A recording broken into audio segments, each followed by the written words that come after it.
Good morning. Hello. Good morning. Good morning. How are you? Good morning. Yeah, fine. Fine.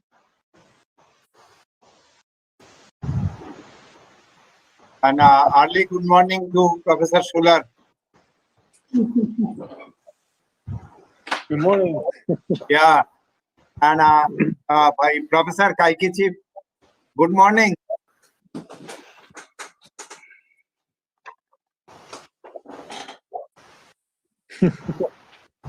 Oh, okay. Good morning. Maybe a delay in transmission. So everything related to speech. Yeah. Yeah.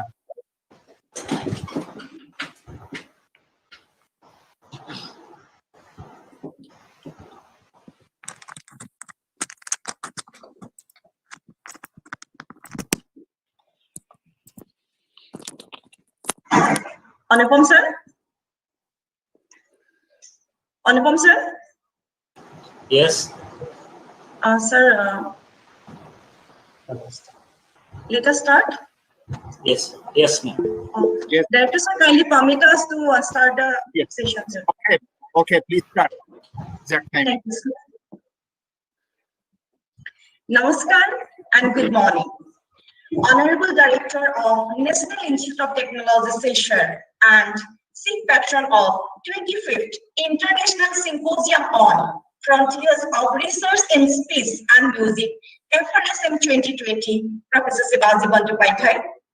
Honorable Sir, FRSM 2020, Professor A.K. Doctor, Emeritus Professor from University of Tokyo, Japan, keynote speaker and chief guest of today's inauguration session, Professor K.K.C. Keuros, Chair Professor of Musicology, Utrecht University, Netherlands, and one of the editor of FRSM proceedings to be published in Springer AISC series, Professor Emily, Professor from Utkal University, Bhubaneswar, and former Vice Chancellor of North Orissa University, India, and keynote speaker of FRSM 2020, Professor Sangamita Mohanty, Professor Imperial College London, UK, and keynote speaker of FRSM 2020, Professor Beyond Schuller, Dean, Research and Consultancy of NIT Silchar, Professor M. Ali Ahmad, Head, Department of Computer Science and Engineering of NIT Silchar, Dr. Samir Kumar Borgohain,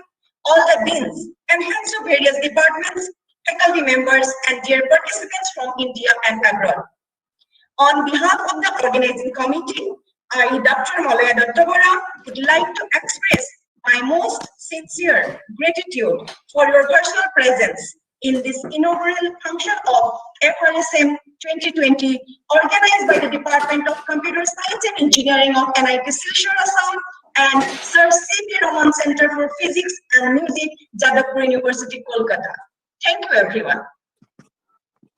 If we light a lamp for someone else, it will brighten your path also, says Lord Buddha. Light symbolizes knowledge, purity, and this pillar of the darkness. With this note, I request Dr. Norris Babu M., Technical Coordinator, FRSM 2020, to kindly coordinate the process of digital lab lighting to mark the inauguration of this conference. Norris Babu, sir, please.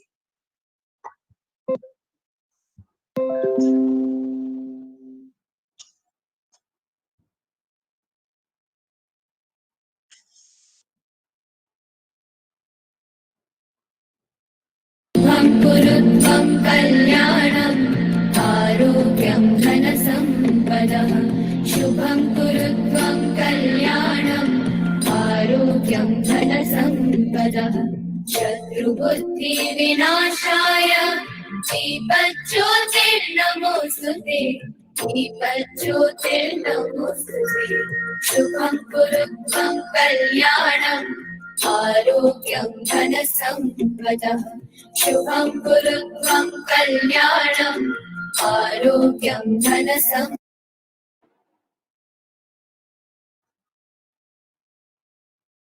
Thank you, everyone. Now, I would like to invite Dr. Anupam Biswas, General Chair, FRSM 2020, to deliver the welcome speech. Anupam, sir, please.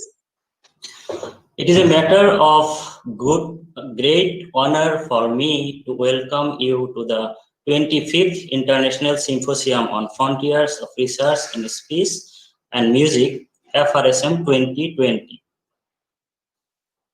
On behalf of organizing committee, I would like to welcome our chief guest, Emeritus Professor Taikashi Hirose, Honorary Chair of FRSM 2020, Professor A.K. Dutta, Honorable Keynote Speakers, Professor Sangamitra Mahanti and Professor Bayan Sular, special guest, Professor M.L.A. Winnekes, Professor Shivaji Bandyopadhyay, Honorable Director of NIT Silchar and Chief Patron of FRSM 2020, distinguished invitees and participants.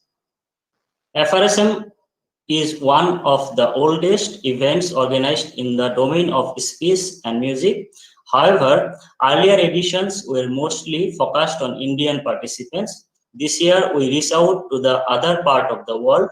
We have received many submissions from 5 different countries.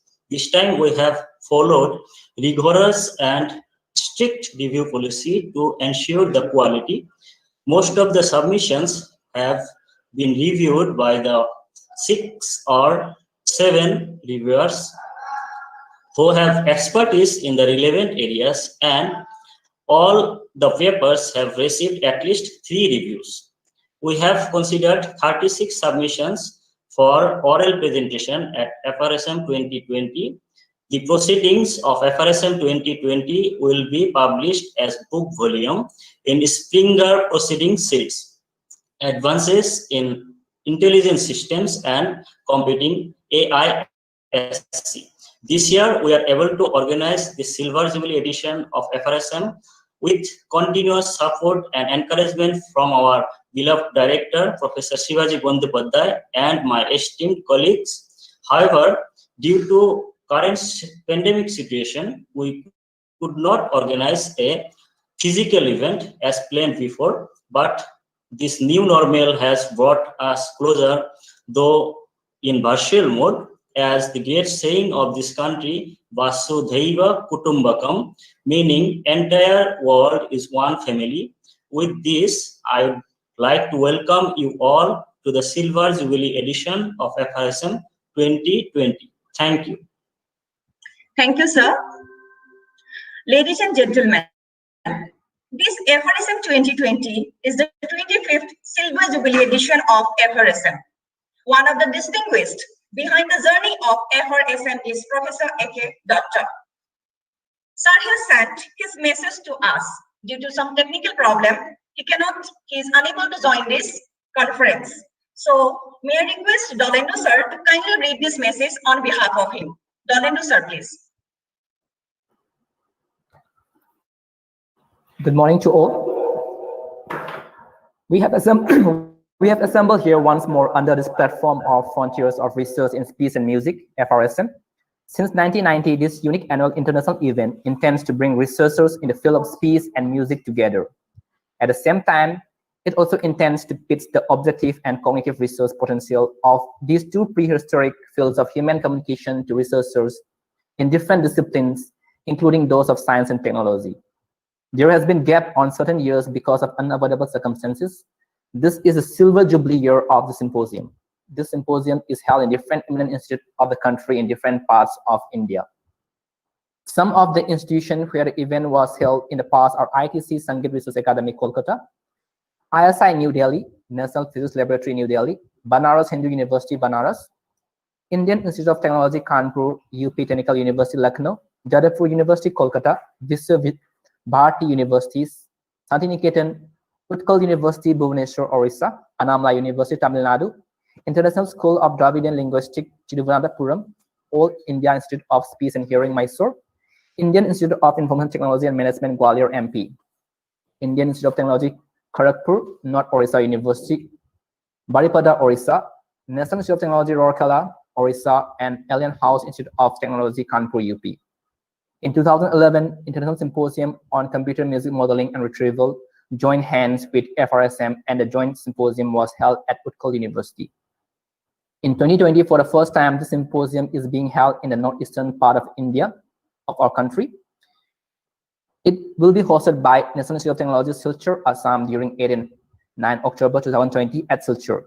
We are thankful to them. The proceedings of the symposium will be published by the Advances in Intelligent System and Computing Springer Proceedings Series. We are also thankful to them. For the first time this year, we are bound to organize a symposium in virtual mode due to the pandemic situation. We still miss the warmth of personal interaction this year, but we hope to meet next time in the normal mode. This multidisciplinary field of research in speech and music covers both material and cognitive domain. The objective of the symposium, therefore, has always been to encourage interaction of physical, biological, psychological, and neurosciences in this research. The physical data and research in speech and music being of normal origin, a significant amount of mathematical modeling is non-deterministic in nature. The research leans heavily on the domain of artificial intelligence, where one has to pay serious attention to identify the cognitive components and relate them to physical parameters derived from the primary signal. The analysis has to base largely on stochastic as well as non-stochastic random mathematical approaches like chaos and fractals.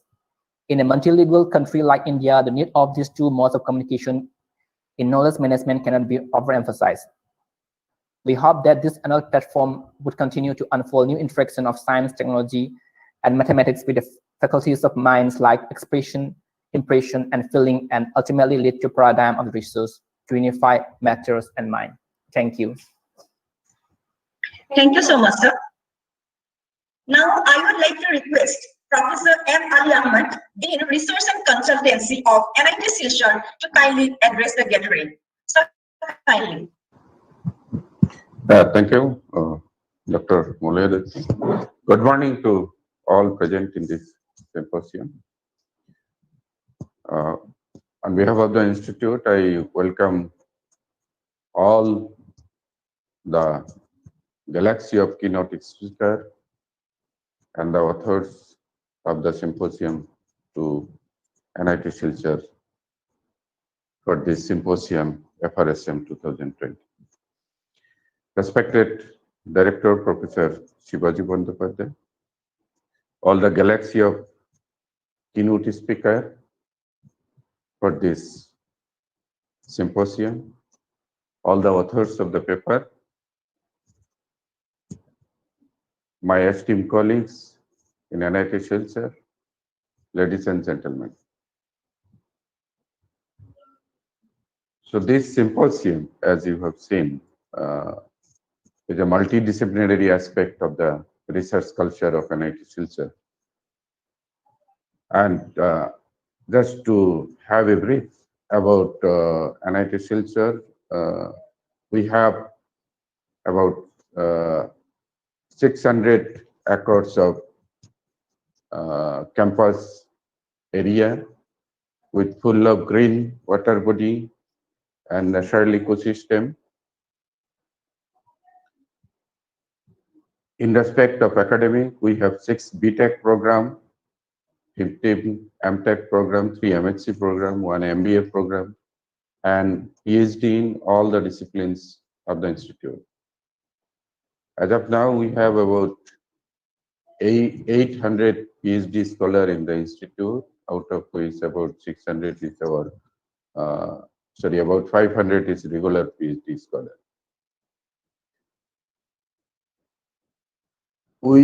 Our main motto is teaching and research. Recently, we have given enormous focus on research, and that is reflected through various organization or various culture of the research.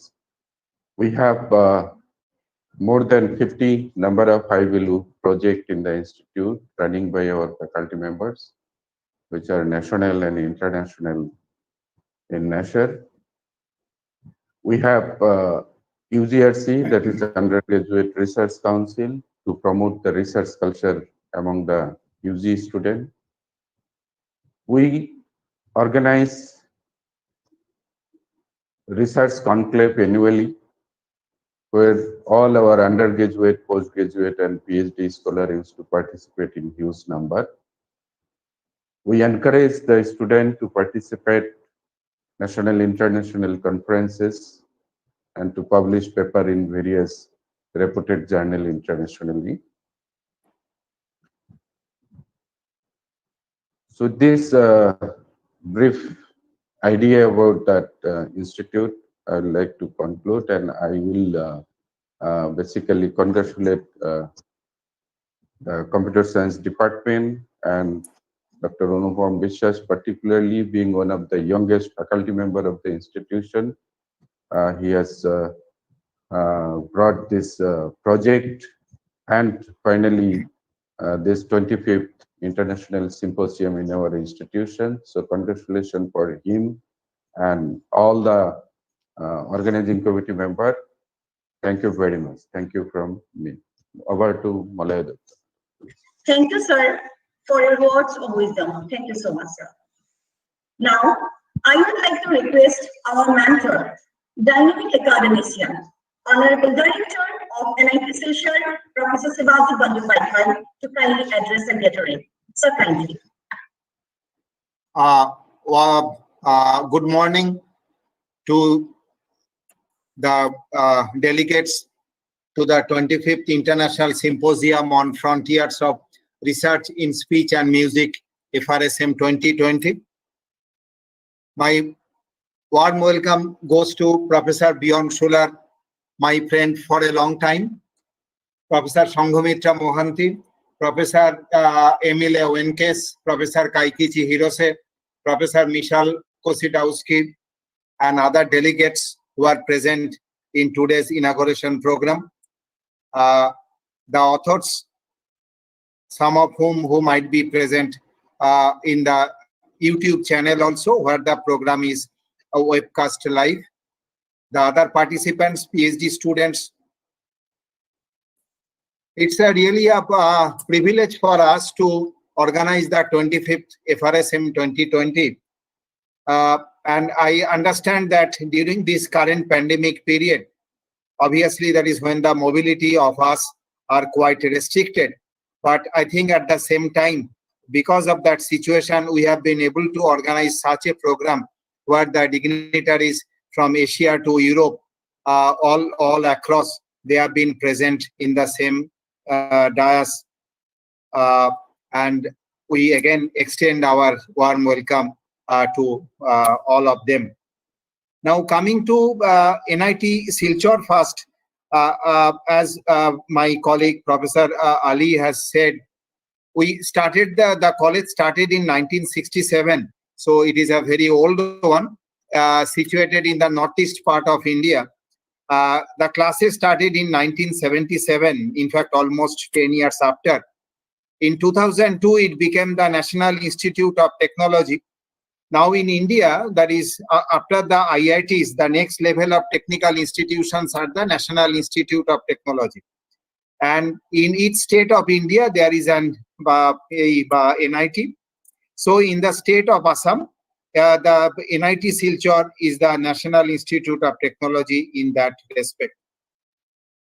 Now at NIT Silchar, we put focus on the research and innovation as our key guiding factors. And when we talk about research, we focus on translational research. That is what we achieve in the laboratory. We can take it to the society, to the industry as well. And I understand that is the areas of speech and music. So obviously, say every research output that has its direct implications in the society as well. So we talk about interdisciplinary research.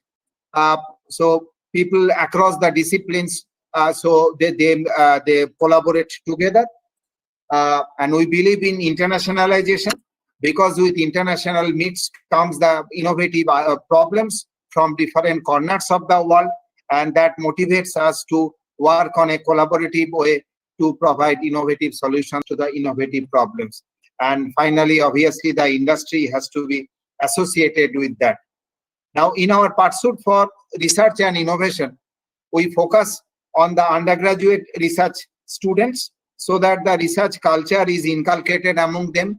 And we want to frame our undergraduate students in such a way so that they become the worthy students, say whether they join the industry or research labs or say the higher education institutions also.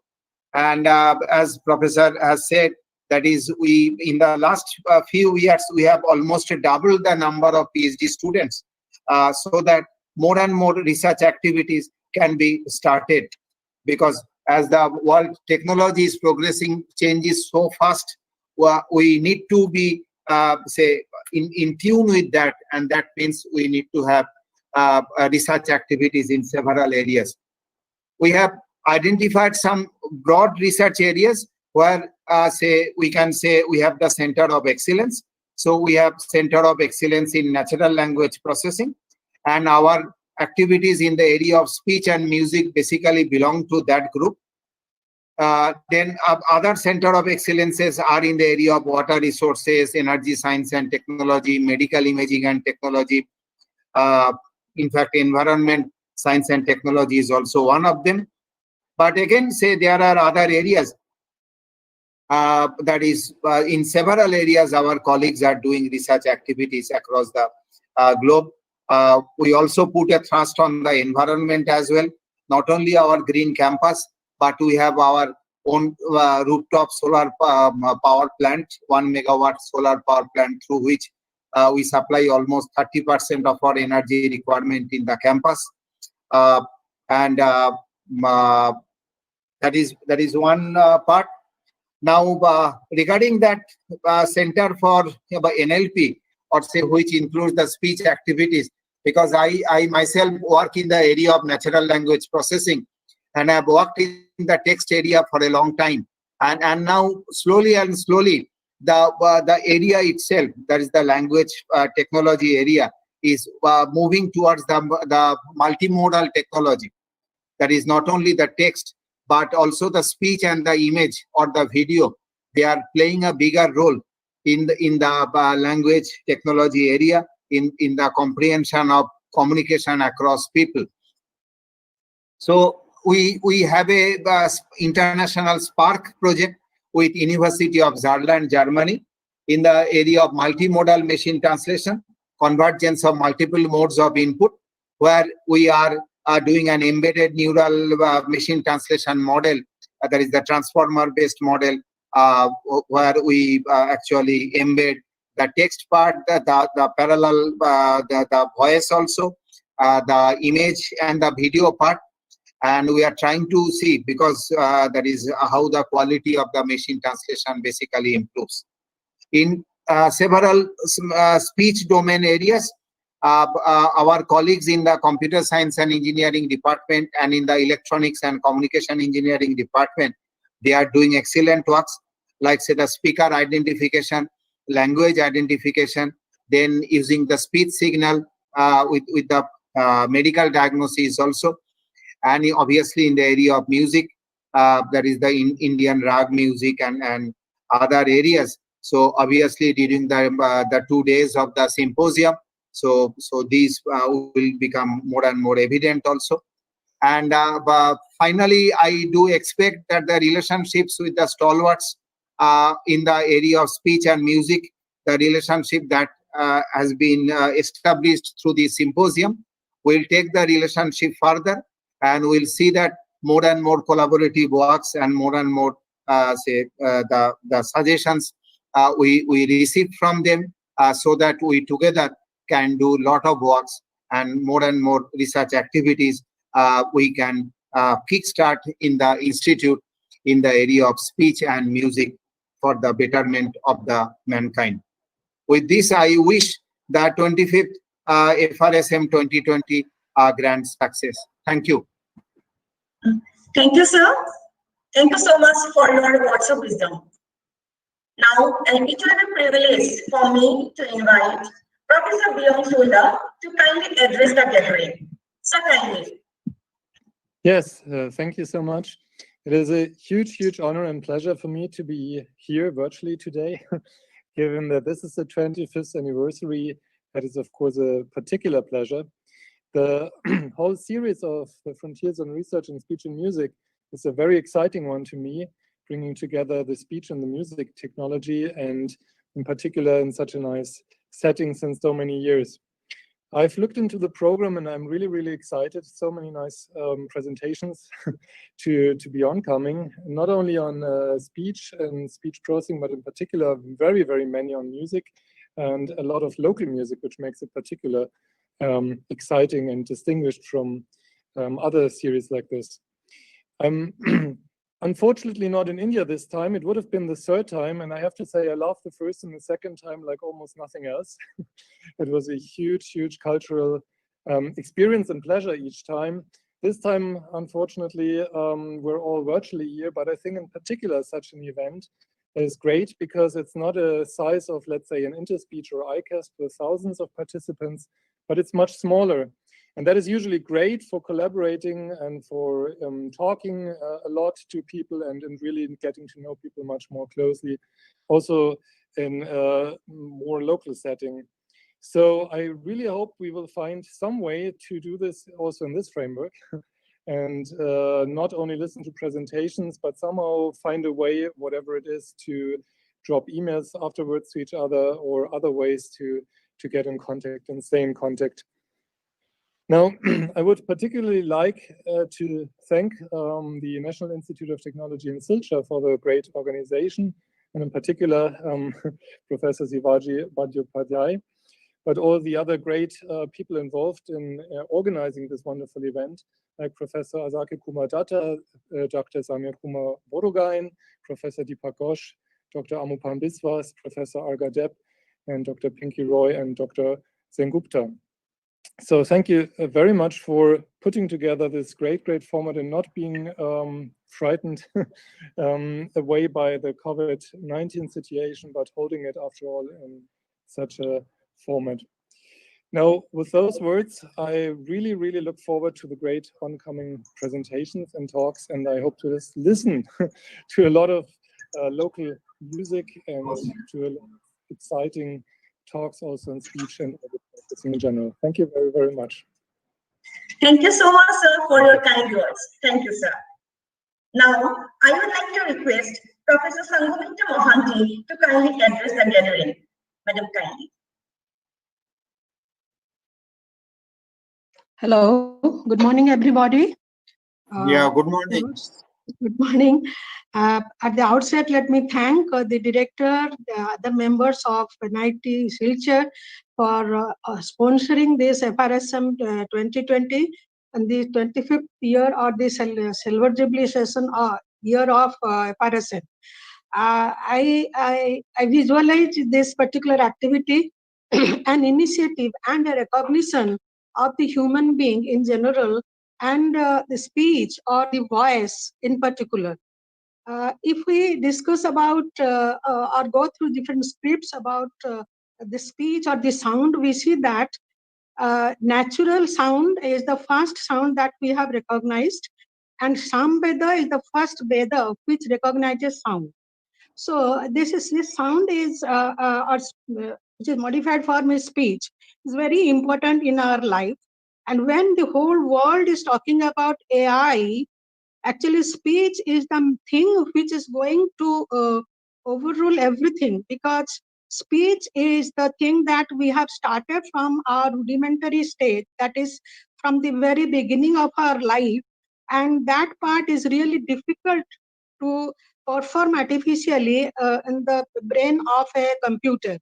So our approach for the speech and music gradually is being accepted definitely worldwide, and I hope this venture will go on and we will be succeeding in due course. The other factor that I want to say that this is a symposium or the international conference with speech and music. And this music is a particular speech which is having rhythm, etc. I'm not going to the detail, but this is having a great impact on the human brain.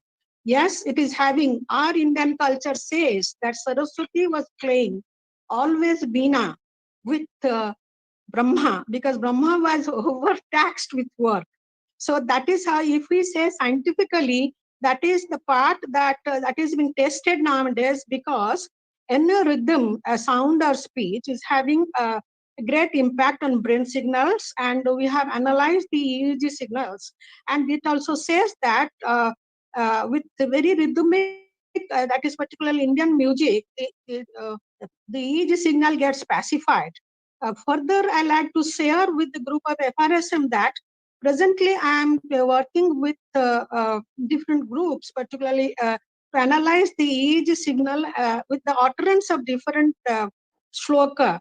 Because as I observed in yoga and meditation and utterance of different shloka, it has lot of impact on the brain. And actually, I am making the analysis, and this particular sound, in what way it is impacting the brain. That is my objective now. I am doing that because last time I have talked about emotion, and emotion have a lot of impact on the brain, because emotion is always language independent. So here again, these shlokas are language dependent, but I have observed that this shloka, whether it is in Sanskrit or in whatever language, but it is a combination of some speech signals which is having a particular rhythm or style of utterance. So it is influencing the brain a lot. That is how I hope that next time when we will meet at that time, I can show you some of the results, because this time it is difficult, and I'll be speaking on some different aspect as per the AI activities. And I hope this particular FRSM a great success. And I miss Datta sir, because he is the person who has, this FRSM is his brainchild. And I also thank again Bandyopadhyay sir and for all our friends that you are encouraging this speech technology, and I hope there also you will excel. With this, I like to thank everybody in this FRSM 2020, and hope that it will go a long way with us, and we will have an impact on it as per the statement of the directors, Bandyopadhyay. Thank you very much. Thank you, madam, for your words of wisdom. Thank you so much, madam. Now, I would like to request Professor Michal Kosodowski from Poland to address the gathering. Sir, kindly.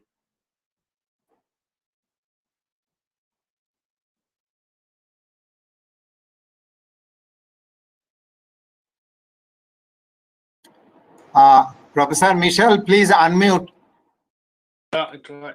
This should be working. Yes, all right. Yeah. Sorry, I didn't click the yeah. Sorry. Good morning, everybody. Yeah. Good morning. It's a real pleasure to be with you.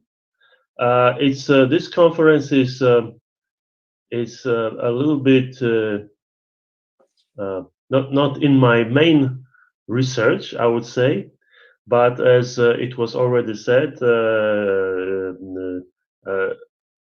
also other modes of speech are interesting today, and what I will be talking will be something which shows that these other modes are really important for some of the people. Namely, I will be talking tomorrow about people with profound intellectual and multiple disabilities who in fact are using several modes to speak to us. Yeah, it's not so easy to understand them, as you will see tomorrow. I come from Poland. I work at Poznań Supercomputing and Networking Center, which is I would say a leading ICT searcher here in Poland, and we are taking on a lot of various topics in ICT, especially in applying ICT to various needs of people, of businesses, of scientists as well.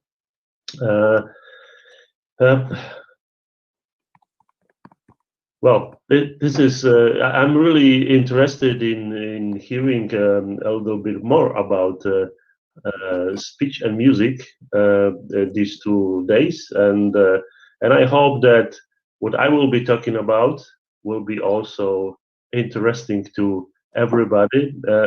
It will be a little bit distinguishing itself from the other presentations, but as Björn was saying, it's a little bit pity that we are unable to travel to India this time. That would be, of course, a very interesting cultural experience.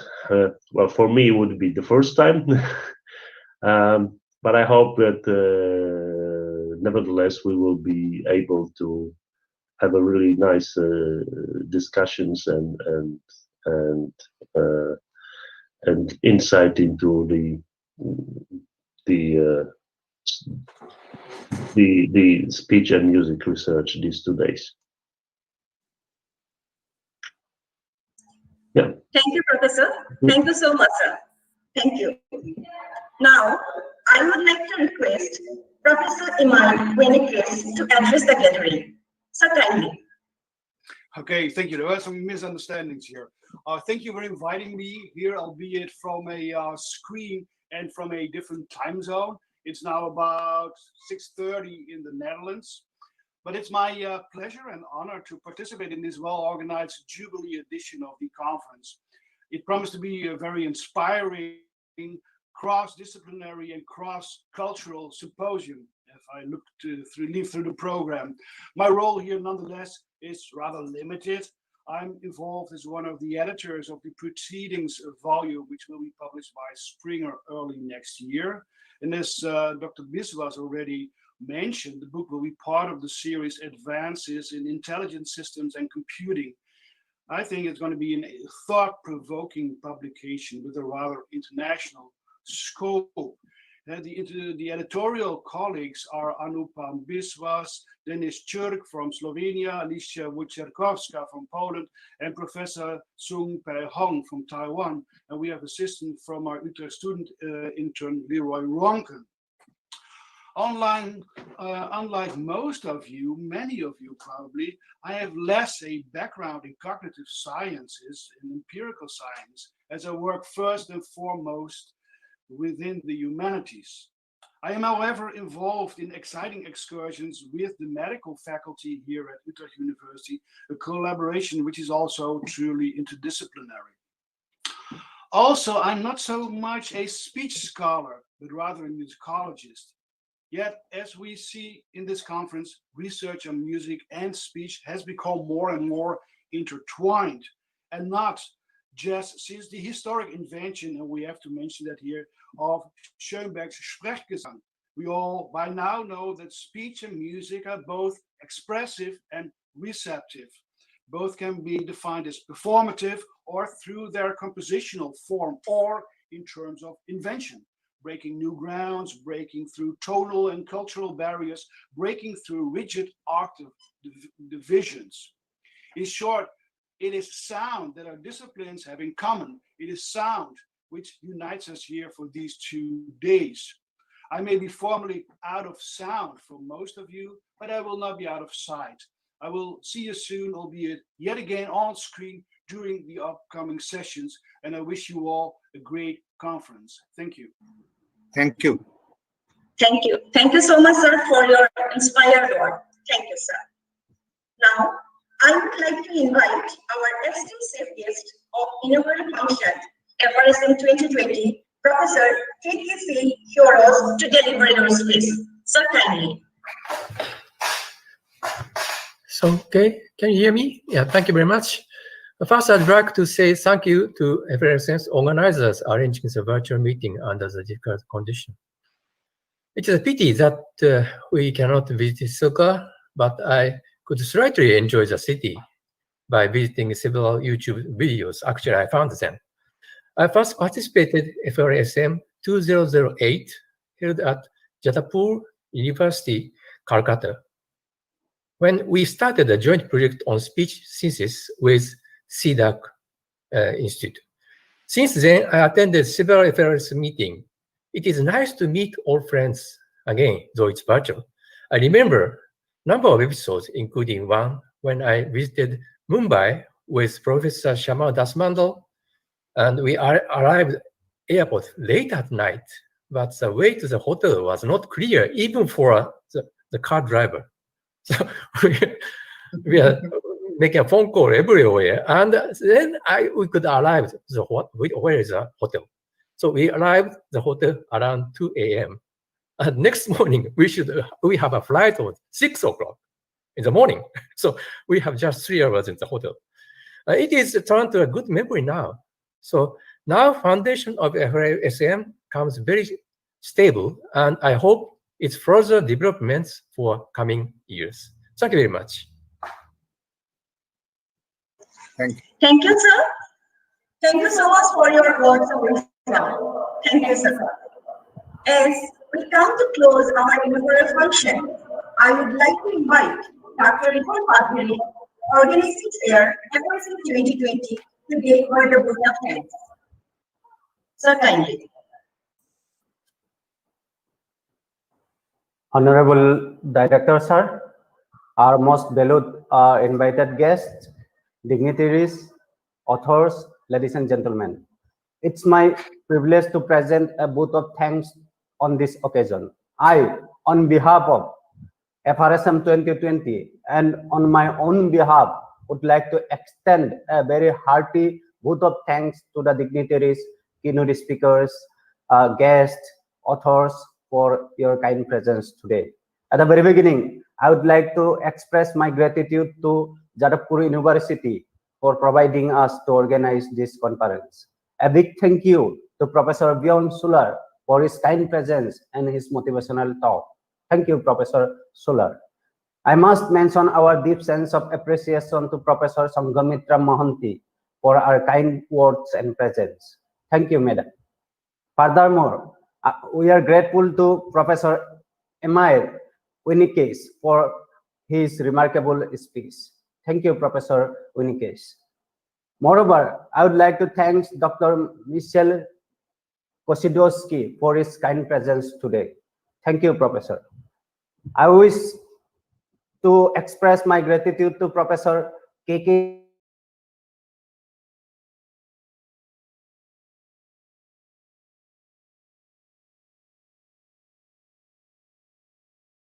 I would like to express our gratitude to Director Professor Shivaji Bandyopadhyay for his constant support and kind advice for this conference.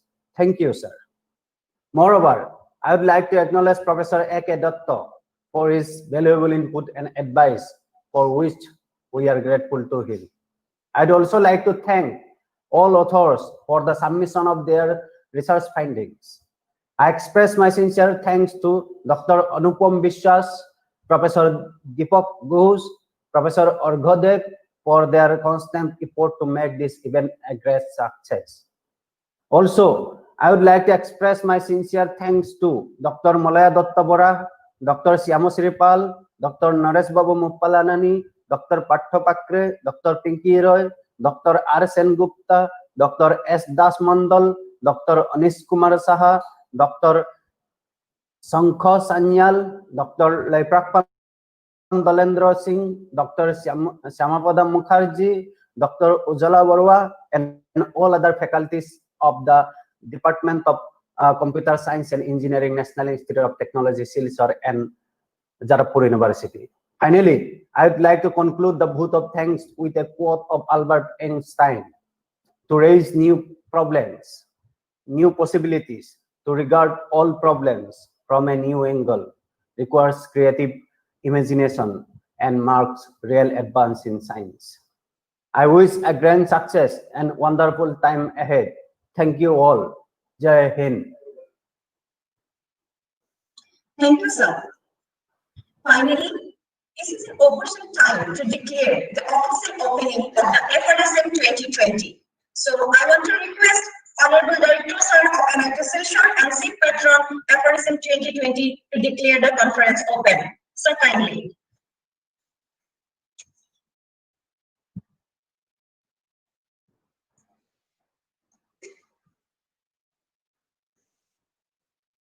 Yeah. Sir, may I audible? Yeah. Okay. Fine. So I declare the 25th FRSM 2020 open, And I understand there are a lot of keynote speeches to start with, and myself will be present for the for as many of them as possible. Okay, thank you. Thank you, sir. Thank you all. With this, I once again welcome you to FRSM 2020. Now we can have a break of half an hour. We'll assemble at 10:45 a.m. for our first keynote talk. Thank you, everyone. Thank you so much.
Anupam sir, may I start?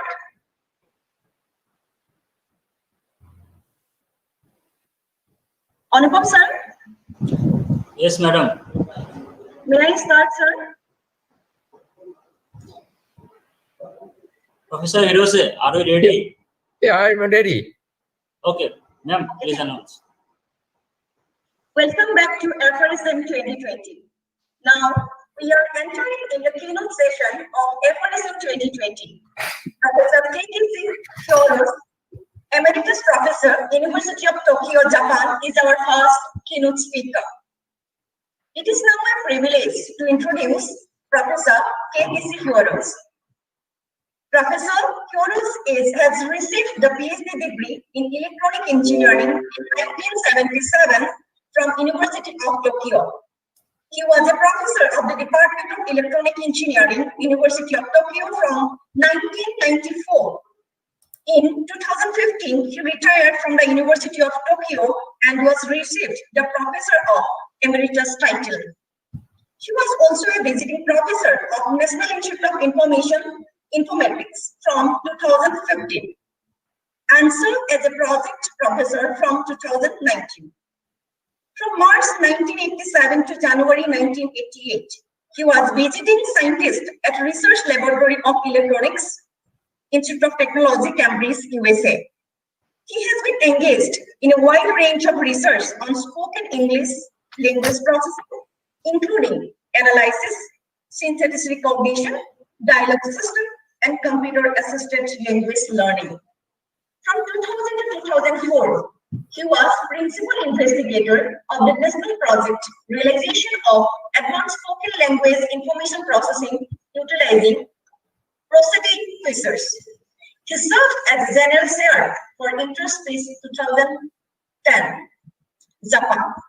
Since 2010, he served as a chair of International Space Communication Association, Special Interest Group of Space Prosodic until 2018. Also, he served as a board member of ISCA during 2009 to 2017. He received ISCA Fellow grade in 2018. He became an honorary member of Polish Phonetic Associations in 2013. For his long-term and remarkable contribution to spoken language processing, he received achievement of award of Equestrian Society of Japan in 2020. In 2015, he was honored as name of the Person of Merit in Science and Technology by the Mayor of Tokyo. Now, may I request you, sir, to kindly start your keynote session. Sir, kindly. So thank you very much for a kind introduction. So I'm not so much good at for using Google Meet, but can you see my viewpoint, PowerPoint? Yes, sir. Okay, yes. So thank you very much for your kind introduction. My talk will be on speech synthesis with a special focus on prosody. I have retired University of Tokyo already 5 years ago, and my talk will not include much of state-of-the-art speech synthesis. Instead, I would like to discuss on how we can add flexibility in speech synthesis. That is to realize various types of speech from less sized speech corpus. From this aspect, control of prosody becomes very important. So before going into my talk, I would like to first briefly introduce a Center for Robust Intelligence and Social Technology affiliated by Professor? Sorry? Sorry to interrupt you. Can you see? Yes, yes. Some problem? Yes, yes. Please press escape. Come out from the presentation mode. Sorry. Yeah. So, Something wrong? Yeah, so some part of the slide is missing actually. So like this you can continue. Just you can minimize the left side portion. Sorry, something is strange. I'm not so much. Yeah, you can go ahead like this. You can present like this.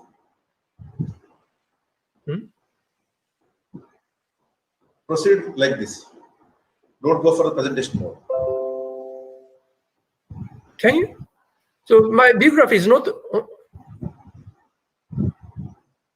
something wrong? No, don't Yes, don't sir. go for the Now- presentation mode. Don't go for the presentation mode. You present like this. Yes, sir. Now it is visible properly, sir. No need to go for the full screen mode, sir. Now it is visible properly, sir. Now you can slide up and down, sir. You can proceed like this way only, sir. Sorry, something wrong. I'm not good at using. You cannot view. No, not fully. Not fully. Some part of it is.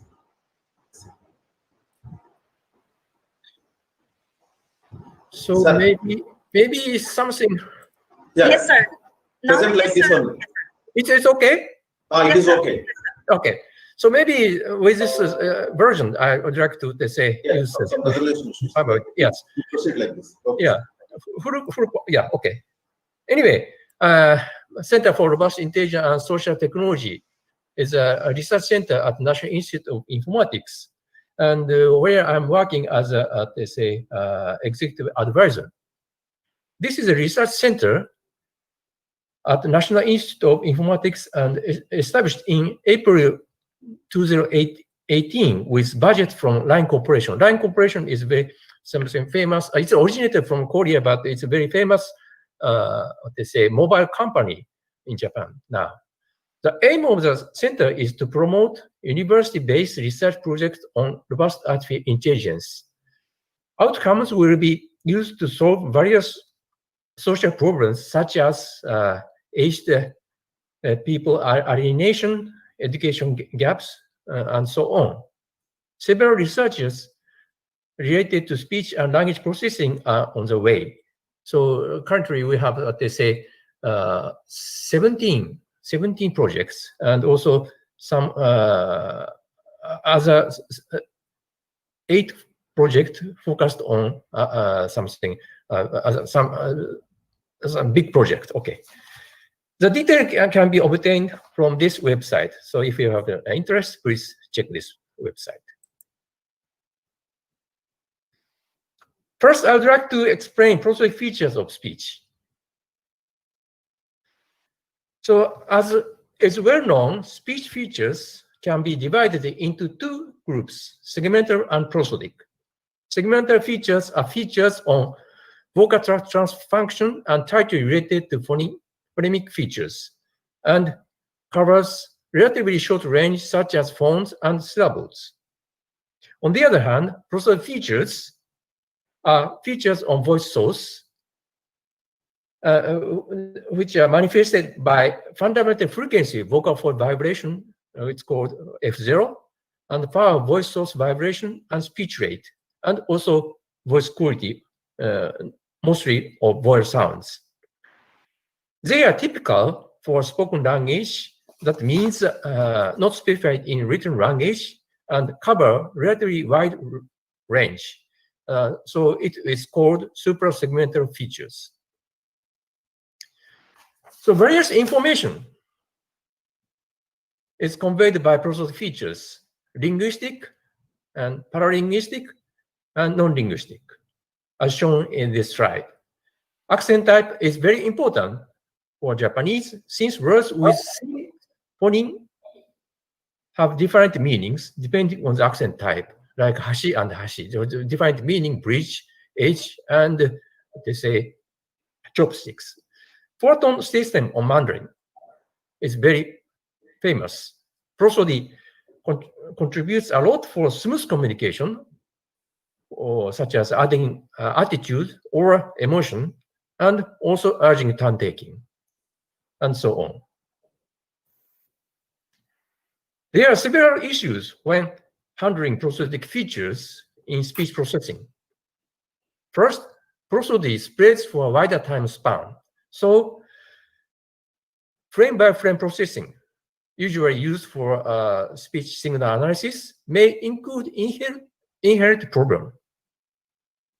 Second, F0 should be handled in logarithm scale and as a continuous curve over time axis, though F0s are unobservable for unvoiced speech. Third, prosody has hierarchical structures in 3 levels: linguistic, prosodic, and physical. So From this aspect, a number of models have been developed, especially on fundamental frequency counter. So it's sometimes called F0 modeling. Relation between linguistic prosodic and physical levels can be well represented by superimposed and command response models. So the well-known TOPI system counts hierarchical structure, but it's only a loving scheme. So tilt penter are model for parametric representation of F0 counters, but have no superimposed feature. They are just tracing the F0 movement. So several models, such as MOMEL by Daniel Hurst and Web decomposition by Vainio, and so on, try to decompose quantum frequency counters into gradual and sharp movements, but without clear physical background. So I'd like to introduce F0 counter generation process model, originally proposed by Professor Fujisaki. And this has a superimposed and command response features. And also, it is based on vocal fold vibration. A sentence F0 counter in log scale is decomposed into phrase component, this one, and also the local humps, its accent component. And these two components are produced from phrase command, the phrase command to phrase component, and accent command to accent component through some mechanism. And the mechanism is the equation of the mechanism is summarized here. And also this command has a clear relationship with linguistic information. That is the point of this model. There's some example of F0 counter analysis using this model. So this is Japanese utterance. Aoi aoi no e wa yama no ue no ie ni aru.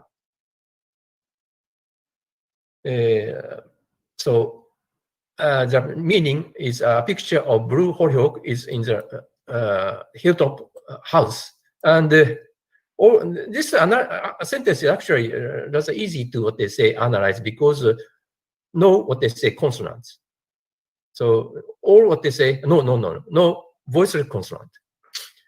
So all the phantom frequency is obtainable. And anyway, this is the analysis result. This the star mark is they say observed phantom frequency counter, and this solid line is approximation by the model. And the boundary of subjective and predicate phrases, here is a boundary, such boundary. Aoi aoi neiwa is subjective, and predicate phrase is yama no ue no ie ni aru. And such boundary is shown, indicated by phrase command. And also, this word aoi and aoi has a different meaning, but the utterance is the same, aoi aoi. But the accent component is different. So this word means blue, and this one means hollyhock in Japanese. And this difference is clearly represented by different accent type, they say command. This is an example of Bengali. During a collaboration project on speech synthesis, it was already 10 years ago, more than 10 years ago, with Professor Asok Kumadatta and Professor Shamana Dasmandal, we analyzed Bengali speech prosody. In the case of Bengali, we assumed negative accent components, as shown here, which are not necessary for standard Japanese. This is something very typical for Bengali language. I don't know other dialects of India, but anyway.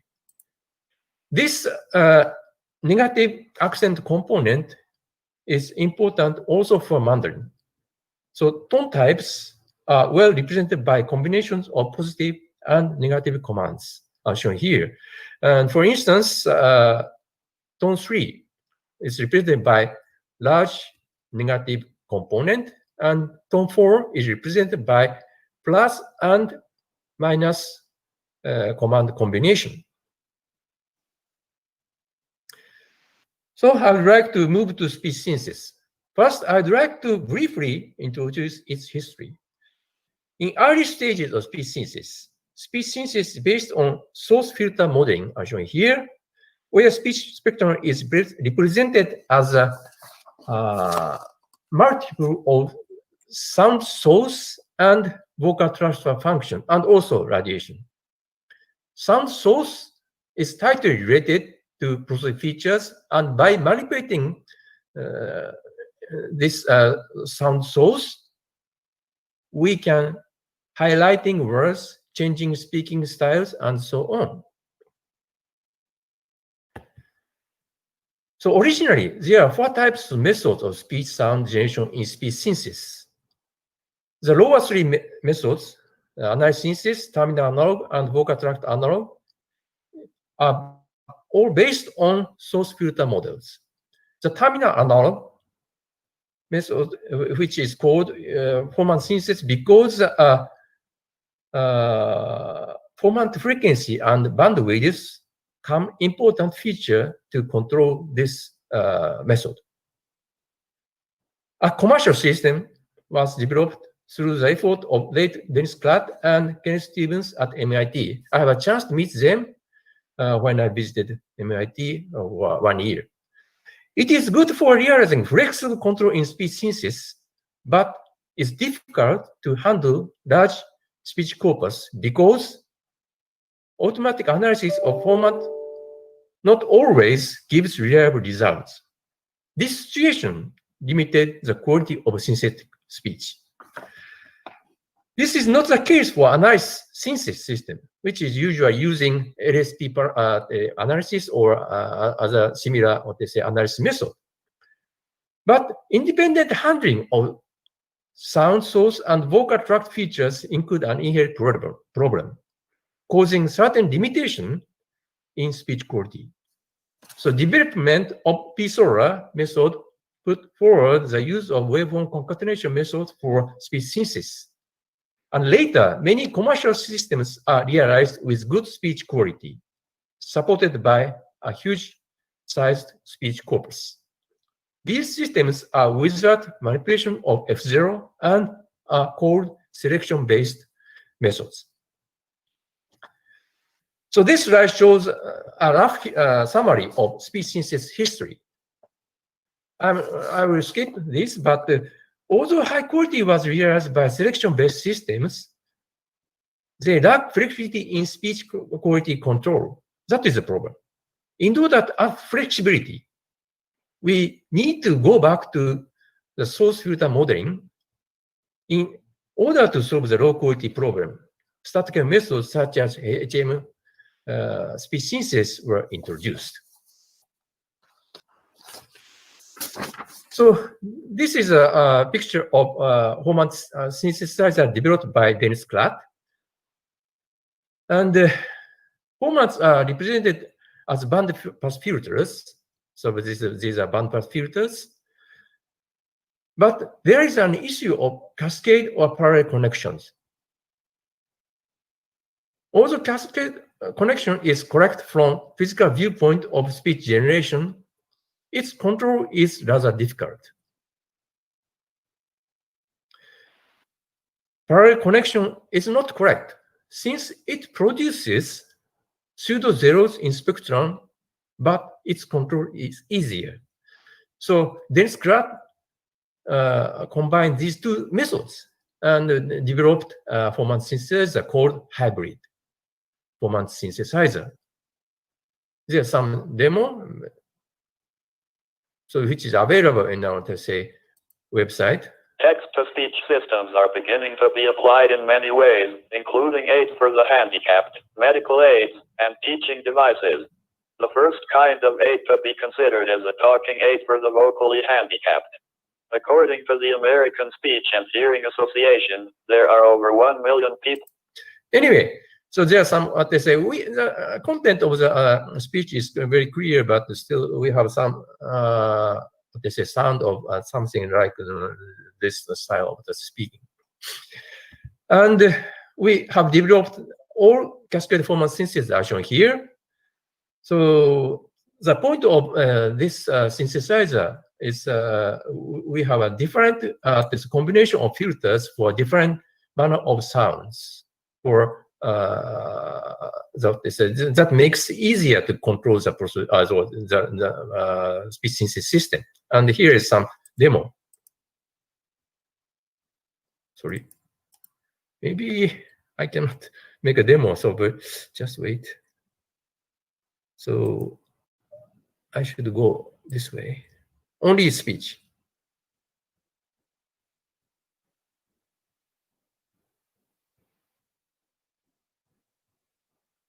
In 1996年10月の衆院選和歌山3区で落選、比例近畿ブロックで復活当選した自民党の野田実議員61他の選挙違反事件に関して。Anyway, this is Japanese. I want to finish, but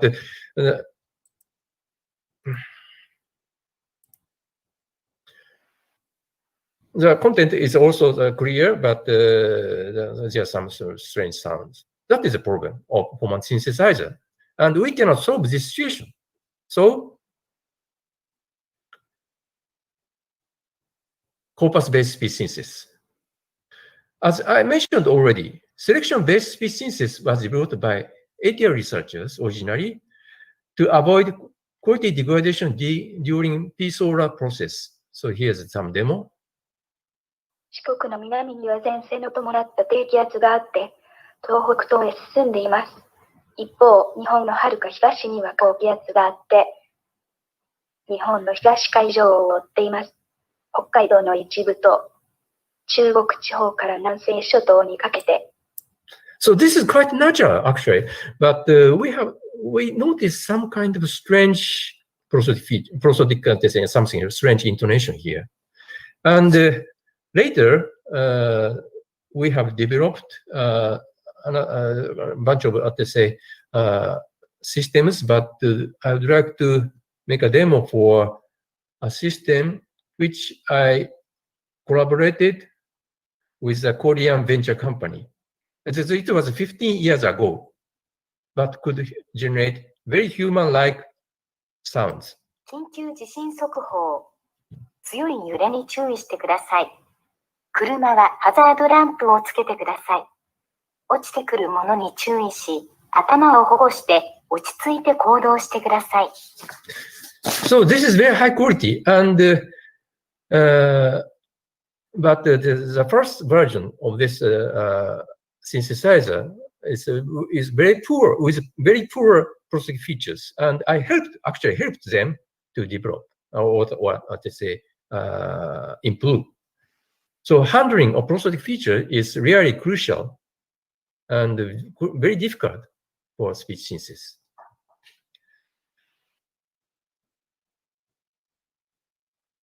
So selection-based system produces high-quality sound, but problems. Only speech with voice quality and utterance styles of the speech corpus. So can produce mostly reading style speech. So with this slide, I demonstrate a very good sound, but it's only a reading style speech. It's good for news, TV news, but for other, purposes, like a movie, it's not so good. So goal of speech synthesis should be from reading style to express speech now, and new voice quality and utterance from limited speech corpus. In order to make synthesis speech usable as voices of cartoon characters, movie conductors need to be able to control voice qualities and utterance styles as they intended. We need to go back to source filter model, but with standard statistical methods such as HM-based speech synthesis. So this slide shows,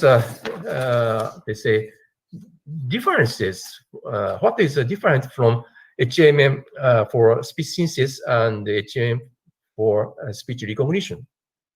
So one major difference between synthesis and recognition is we need to handle Prosodic features for speech synthesis. As for fundamental frequency is something case-like continuous curve. Some part of the fundamental frequency is not observable.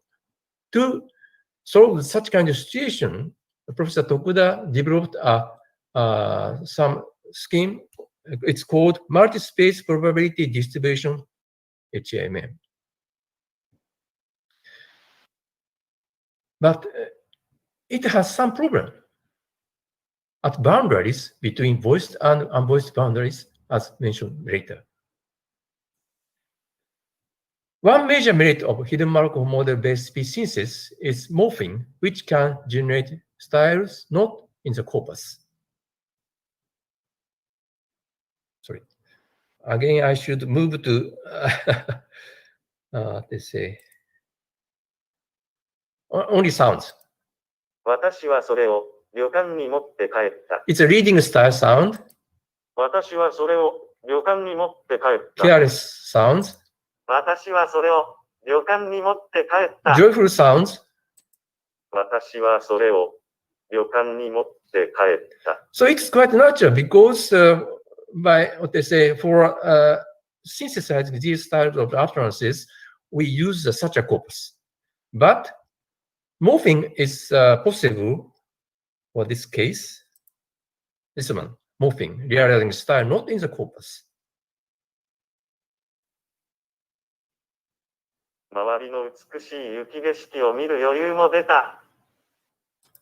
So can you hear what they say? Some emotion is changing, depressed to joyful. So such kind of they say control is easy for if you use hidden Markov model-based synthesizer. And at the middle of the they say at the middle the voice is generated without corpus. So although HM-based speech synthesis increase flexibility, it has a problem of too simple representation of feature space and relationship with context. And that means speech feature space is represented by Gaussian mixture model, and relation between input context is obtained by context clustering using decision trees. That is too simple.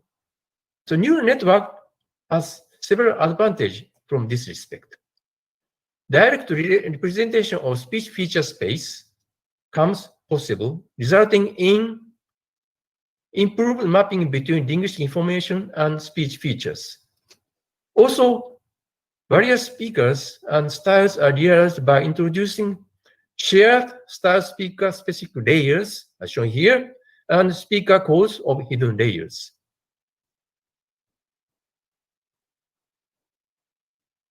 So neural network can relate various sets of inputs and outputs. Generally, text-to-speech conversion includes 3 stages: natural language processing to generate speech sound, to generate linguistic information, and prediction of acoustic features to generate acoustic features, and vocoder to generate speech sound. Each stage can be realized using neural networks. Also several stages, any stages can be merged, leading to end-to-end speech synthesis, though it requires huge corpus.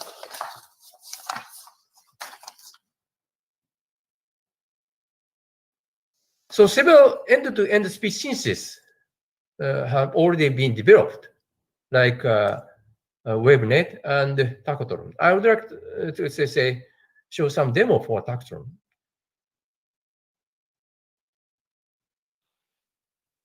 So actually, this system is developed by our colleague, Professor Yamagishi, and Dr. Yasuda at NII. So here is demo. It's a natural speech. At a recent town meeting about municipal finances, Shippen says, people got emotional and shouted at each other. Can you hear? Again. At a recent town meeting about municipal finances, Shippen says, people got emotional and shouted at each other. So this is the original speech and natural utterance, and we can generate. At a recent town meeting about municipal finances, Shippen says, people got emotional and shouted at each other. So the sound quality is quite good, but we still have some. We still notice some difference in the Prosodic feature, and this is a Japanese speech. そしてすべての作品の冒頭部分には、グーテンベルク計画の電子テキストについての説明文が書かれてあった。So it's natural utterance. And そしてすべての作品の冒頭部分には、グーテンベルク計画の電子テキストについての説明文が書かれてあった。so we notice something. So for Japanese, we notice some what they say strange prosodic moving here. And actually, this one is original tactron, and Professor Yamagishi developed some advanced type that is SA tactron for to represent the Japanese prosody. そしてすべての作品の冒頭部分には、グーテンベルク計画の電子テキストについての説明文が書かれてあった。The prosody actually comes better, but still I can hear some of they say undulations, something strange. So now I'd like to introduce some of our former works on generating F0 counters using F0 model constraint. In statistical speech synthesis, F0 movements are modeled well, but as a black box, that is a problem. This situation causes lacking in flexibility. We need some physical models, but as I mentioned already, most physical models such as Penta, shown here, try to trace F0 counters and fail to decompose their constituents. There are several models decomposing F0 counters into global and sharp movements, but decomposition is not based on their physical background. The generation process model has two features: superpositional and command response. As already mentioned, response functions have good physical meaning and command have good relation with linguistic information. You apply model constraint during speech synthesis processes. So HM-based and also DN-based speech synthesis have problems. It's unstable F0 movements and erroneous voiced and voiced decisions. So sometimes over smooth random frequency counters. So applying the F0 model, we can solve these situations. So one is use speech corpus with smooth and interpolated F0 counters for the HM training. And also reshape, we can reshape the F0 counters of synthesis speech using F0 model.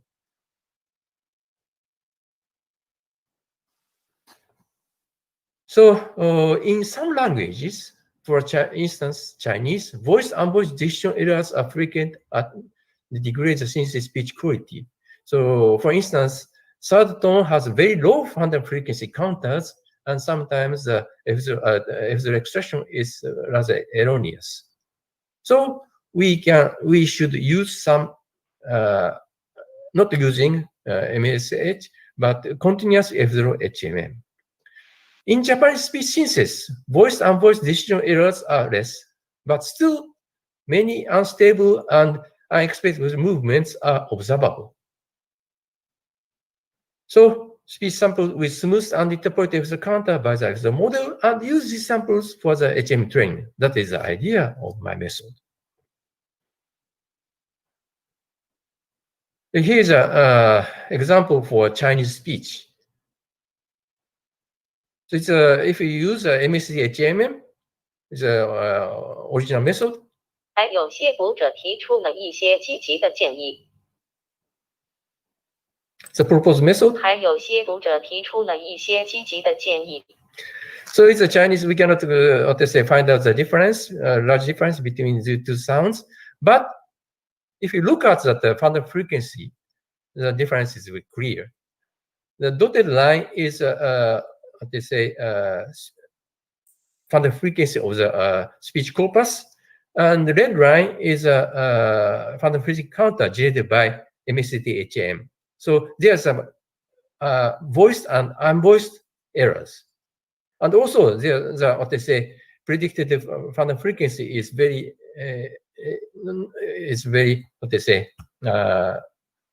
are not good. Okay, but using our method, we can predict some very good estimation of fundamental frequency counters. Here's a demo for Japanese utterances. So we can hear some fluctuations in the synthetic speech. That is not good for natural utterance.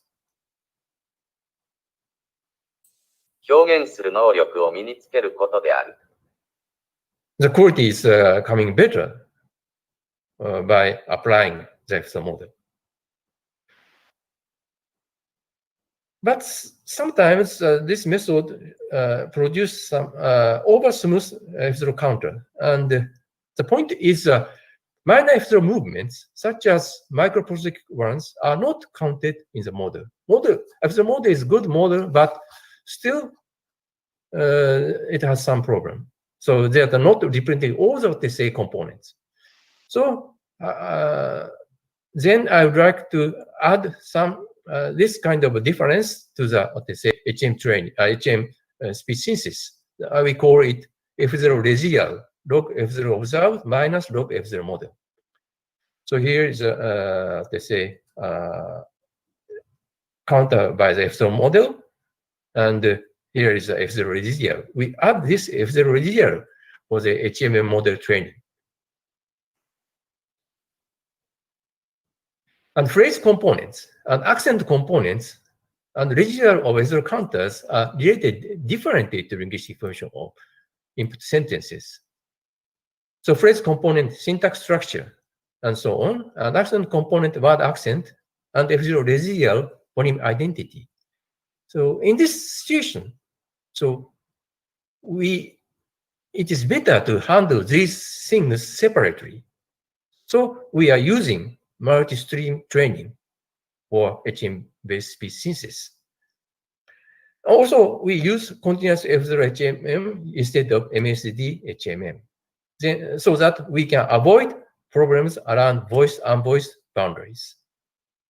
And this effect is clear from context clustering result. So this is the context clustering result for binary decision tree for phrase component. So here's a brace group length,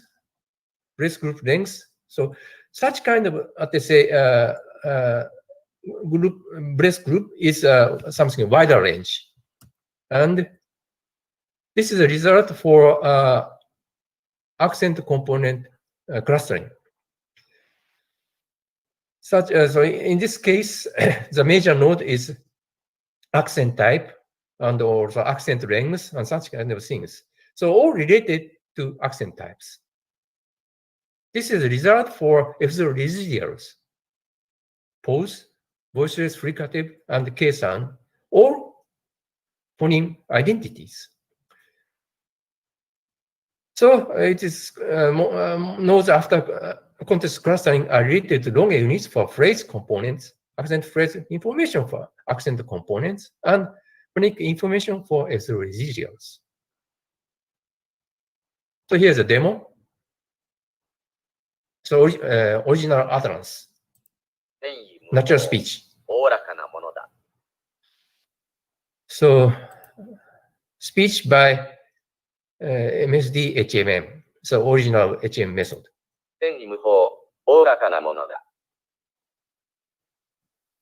So our method. The difference is not so much clear, but still we did some 5-scale scoring, and this improvement is not so large, it's minor, but still we have some improvement. So I would like next to move to flexibly control prosody, taking the focus control as an example. So emphasis by focus is associated with narrow focus in speech can be achieved by constructing F0s of the words to be focused from those of neighboring words. This contrast can be achieved by placing a phrase command at the beginning of the word, by increasing the accent command amplitude of the words, by decreasing the accent command amplitude of the neighboring words. So we learn these as a difference of the model command between with and without focus utterances and apply the synthesis speech. Here's a demo. Sorry.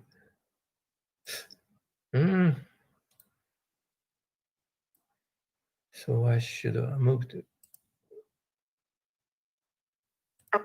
1週間ばかりニューヨークを取材した。So I should go back. Yeah. 1週間ばかりニューヨークを取材した。Yeah, it's difficult to what they say to demonstrate because by clicking here, no sounds coming out. So anyway, this is what they say speech corpus for making some speech synthesizer, and in this case, 503 sentences are used for speaker A. That's such kind of a rather large database are used for training the HM model, HM-based speech synthesis. And this version has no, what they say, function of focus control. And when we would like to add some focus control, this, what they say, system, but the original speaker is already not available. In that occasion, we ask other speaker to speak some utterances, in this case, just 50 sentences with some focuses. So I demonstrate these three sounds. Sorry. あらゆる現実をすべて自分の方へねじ曲げたのだ。No focus. あらゆる現実をすべて自分の方へねじ曲げたのだ。すべて is focused. あらゆる現実をすべて自分の方へねじ曲げたのだ。自分の方へ is focused. And apply, so we learn some command differences from this corpus and apply such kind of difference to this, they say, synthesis speech. Then we can generate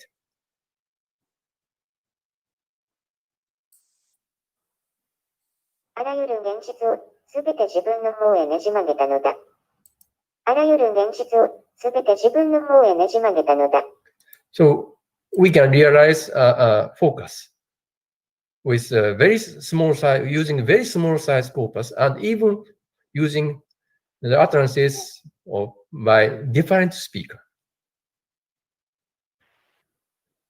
This method, with this method, we can, they say, make some focus level control using morphing technique. So I'd like to demonstrate this baseline and placing a focus on reporter and they say interpolation and extrapolation.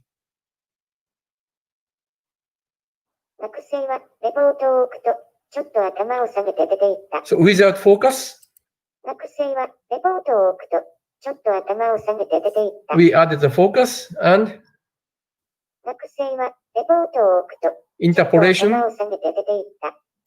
学生はレポートを置くとちょっと頭を下げて出ていった。we can easily control such kind of things.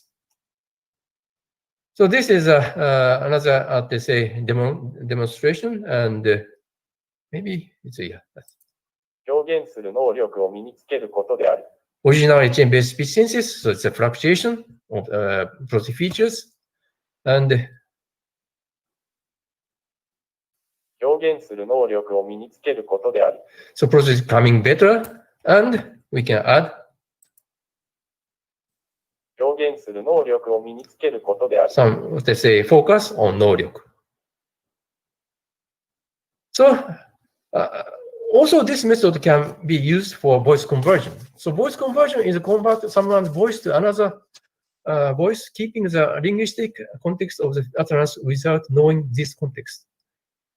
So this method usually Gaussian mixture modeling, and here is let's say conversion equation. But if we apply this conversion scheme to Prosodic features, the conversion equation is something like that one. So this is average fundamental frequency of target speech, average fundamental frequency of let's say source speech, and the standard deviation. So this is just a global conversion using only epsilon average and variation. So the problem is we cannot let's say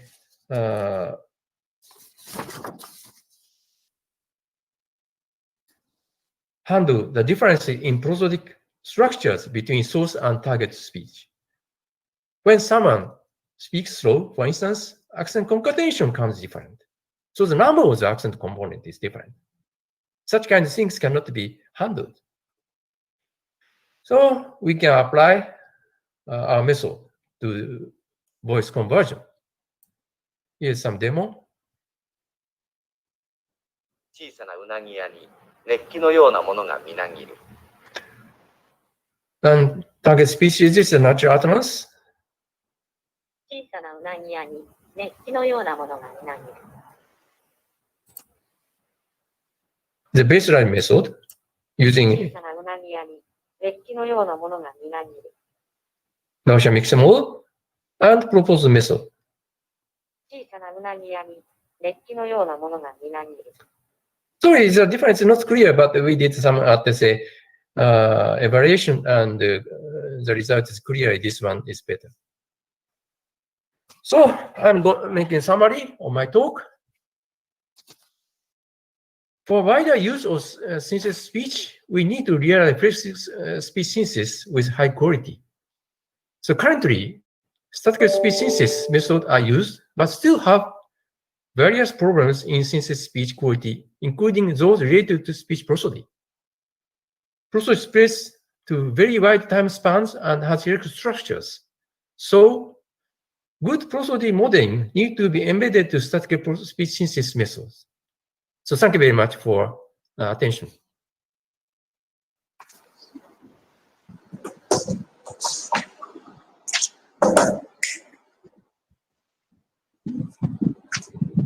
Thank you, sir. Yes. Thank you so much, sir. Thank you, Professor, for sharing your deep knowledge about speech synthesis and prosody. Now, house is open for the question and answer. Participants, if you have any questions, kindly you may ask questions. And if you have any doubt, kindly you can proceed for the questions. Participants, please.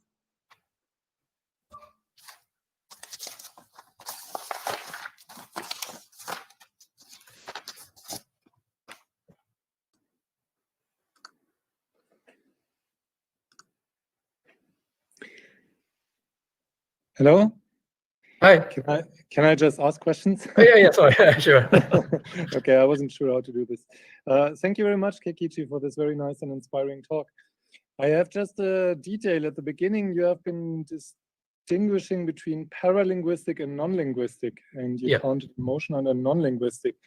We usually subsume all of that under paralinguistic, so alongside linguistic. Can you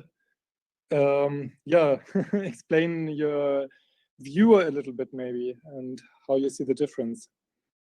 The difference between paralinguistic, non-linguistic and paralinguistic. Yeah. So there are some, actually, some discussions involving Professor Fusaki, my, former boss, and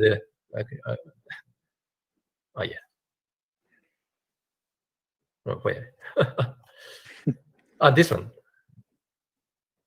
Yeah, this one. Okay. Anyway,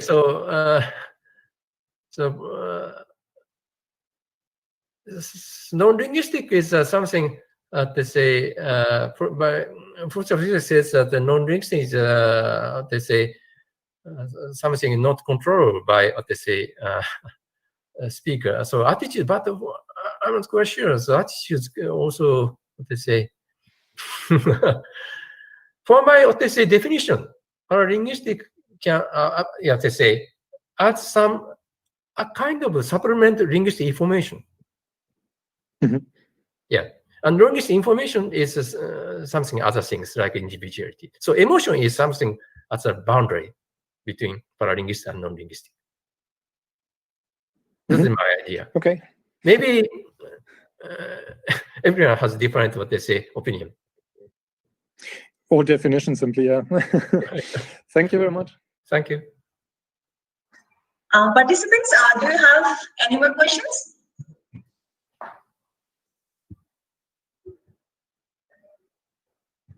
Participants, if you have any questions, kindly please. Sir, I think so. There is no questions from the participants. So thank you so much, sir. Thank you very much. Yeah, thank you very much. Thank you, sir. Yeah. Sir, we are looking forward for your same support in the future event also, sir. Thank you so much, sir. Thank you. Thank you very much for listening. Yeah. Thank you. Participants, the next keynote session will be start after 5 minutes. Now we can have a short break of 5 minutes. Thank you so much.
Can you hear me?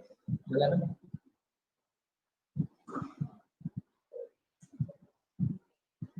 Can you hear me?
Hello, sir. Professor Sundar, are you ready, sir? Yeah. Yeah. Can you see my slide? Yes, yes. Do you see only my slide, or is there also the PowerPoint around visible? I can see the full screen of the PPT, sir. Okay, so that's only this slide, right? Nothing else? Yeah, yes. Yes. Okay. Can you also see me? Yes, yes. On the right side, we can see it, sir. Okay, because I can't any longer. Anupam, sir? Say again? No, I'm asking to Anupam, sir, to start the session. Anupam? Yes, yes, yes, proceed. Okay. Welcome back again. Now we have Professor Suller, who will be delivering his keynote talk. Professor Suller received his diploma, doctoral degree, habilitation, and adjunct teaching professor in material intelligence and signal processing, all in electrical engineering, information technology from Technical University of Munich, Germany. He is a full professor of artificial intelligence and the head of GLAM, the group on language, audio, and music at Imperial College London. Full professor and chair of embedded intelligence for healthcare and well-being at University of Augsburg, Germany. Co-founding CEO and current chief scientific officer of Hampering, an audio intelligence company based near Munich and Berlin. And permanent visiting professor at Hampering Institute of Technology, China, amongst other professorship and affiliations. Previous days include full professor at the University of Passau, Germany, and researcher at Johnnian Research at Graz, Austria, and the CNRS Lindsay Computer Science Laboratory for Mechanics and Engineering Sciences in Orsa, France. He is fellow of the IEEE and Golden Core awardee of the IEEE Computer Society, fellow of the International Space Communication Association, fellow of the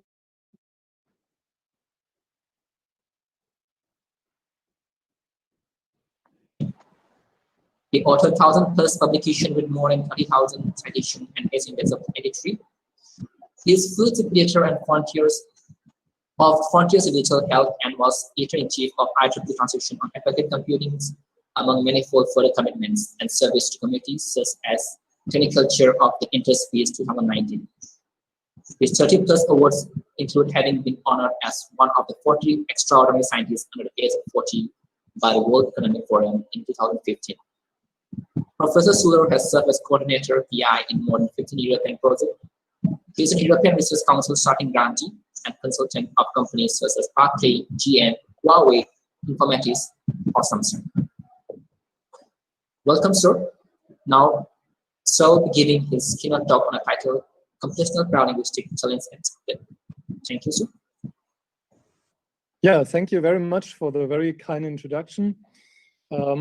So we will be talking about computational paralinguistics, and as last discussed with Professor Keikichi Hirose, we have a broader definition of paralinguistics. So if you will, it's all about speaker states and traits, and in fact also about singer states and traits, given that FRSM is a lot about music, meaning that we describe the emotion, the age, your height, and we will be seeing a lot more that you can describe.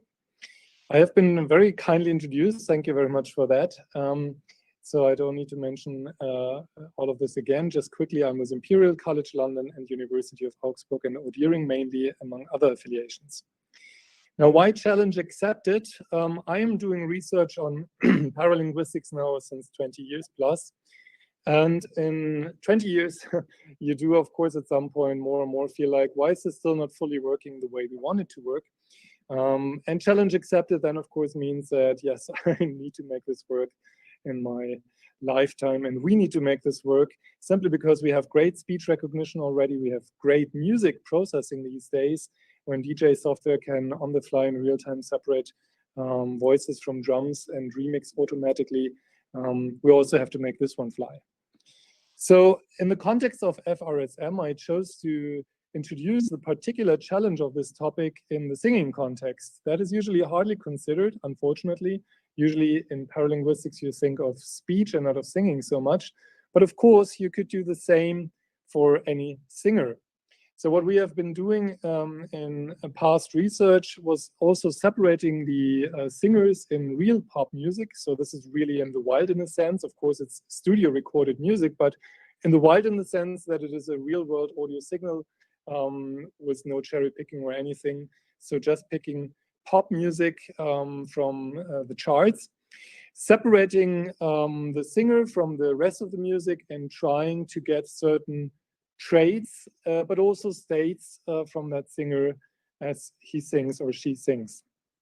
Now, you can look those up in, let's say, Wikipedia or something alike. So you have a solid ground truth for some traits of the person. And we looked into age, gender, and height.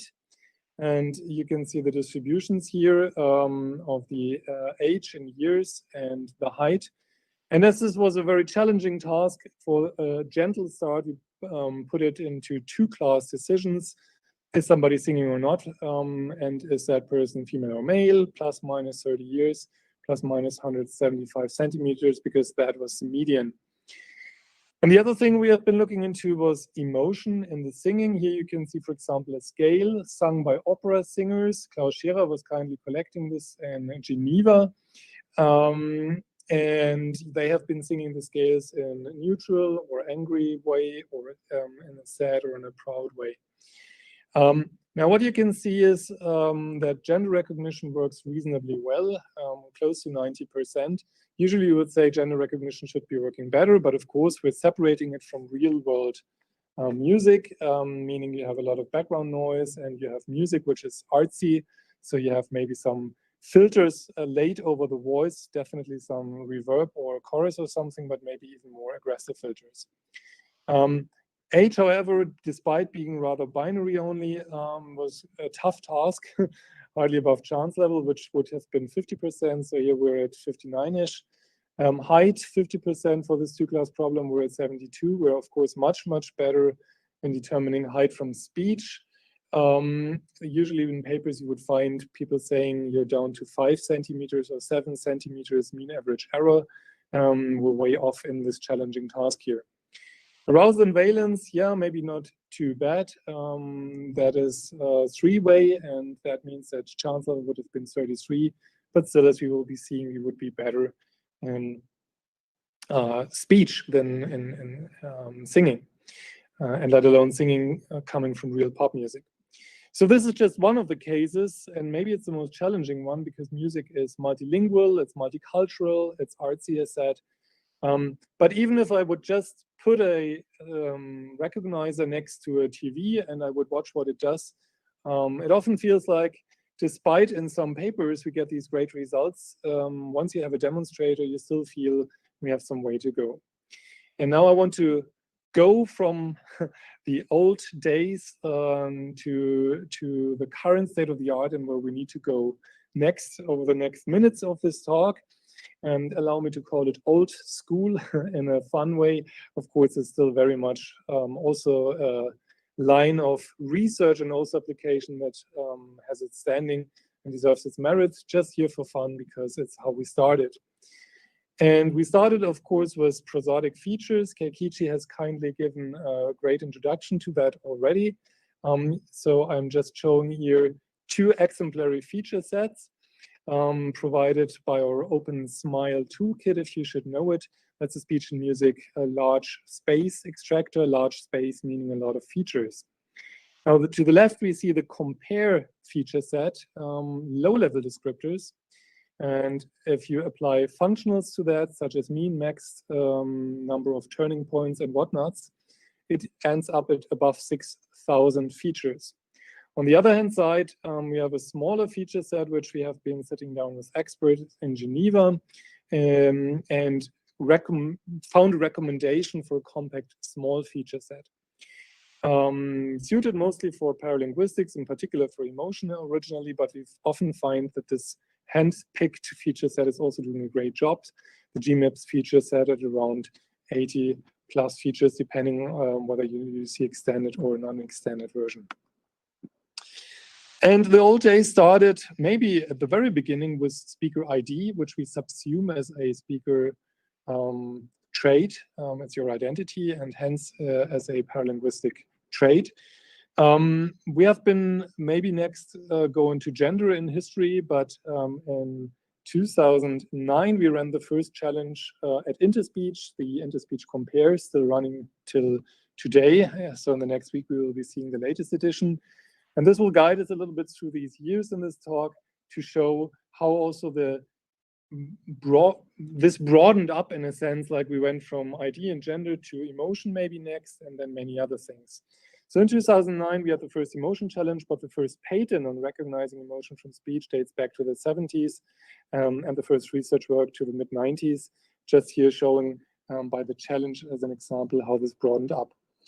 So later, after emotion, we have been showing interests, age, gender, how sleepy you are, how alcohol intoxicated you are, how intelligible if you have had a neck cancer, likable, your personality in 5 dimensions.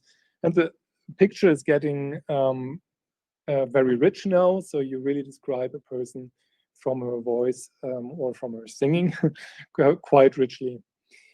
What we have been showing in 2009 with this emotion challenge was at the first moment maybe of this challenge accepted that it is a challenge. So once you go away from known speakers, once you go away from studio conditions, once you go away from cherry picking, you have a real shock in recognition rates.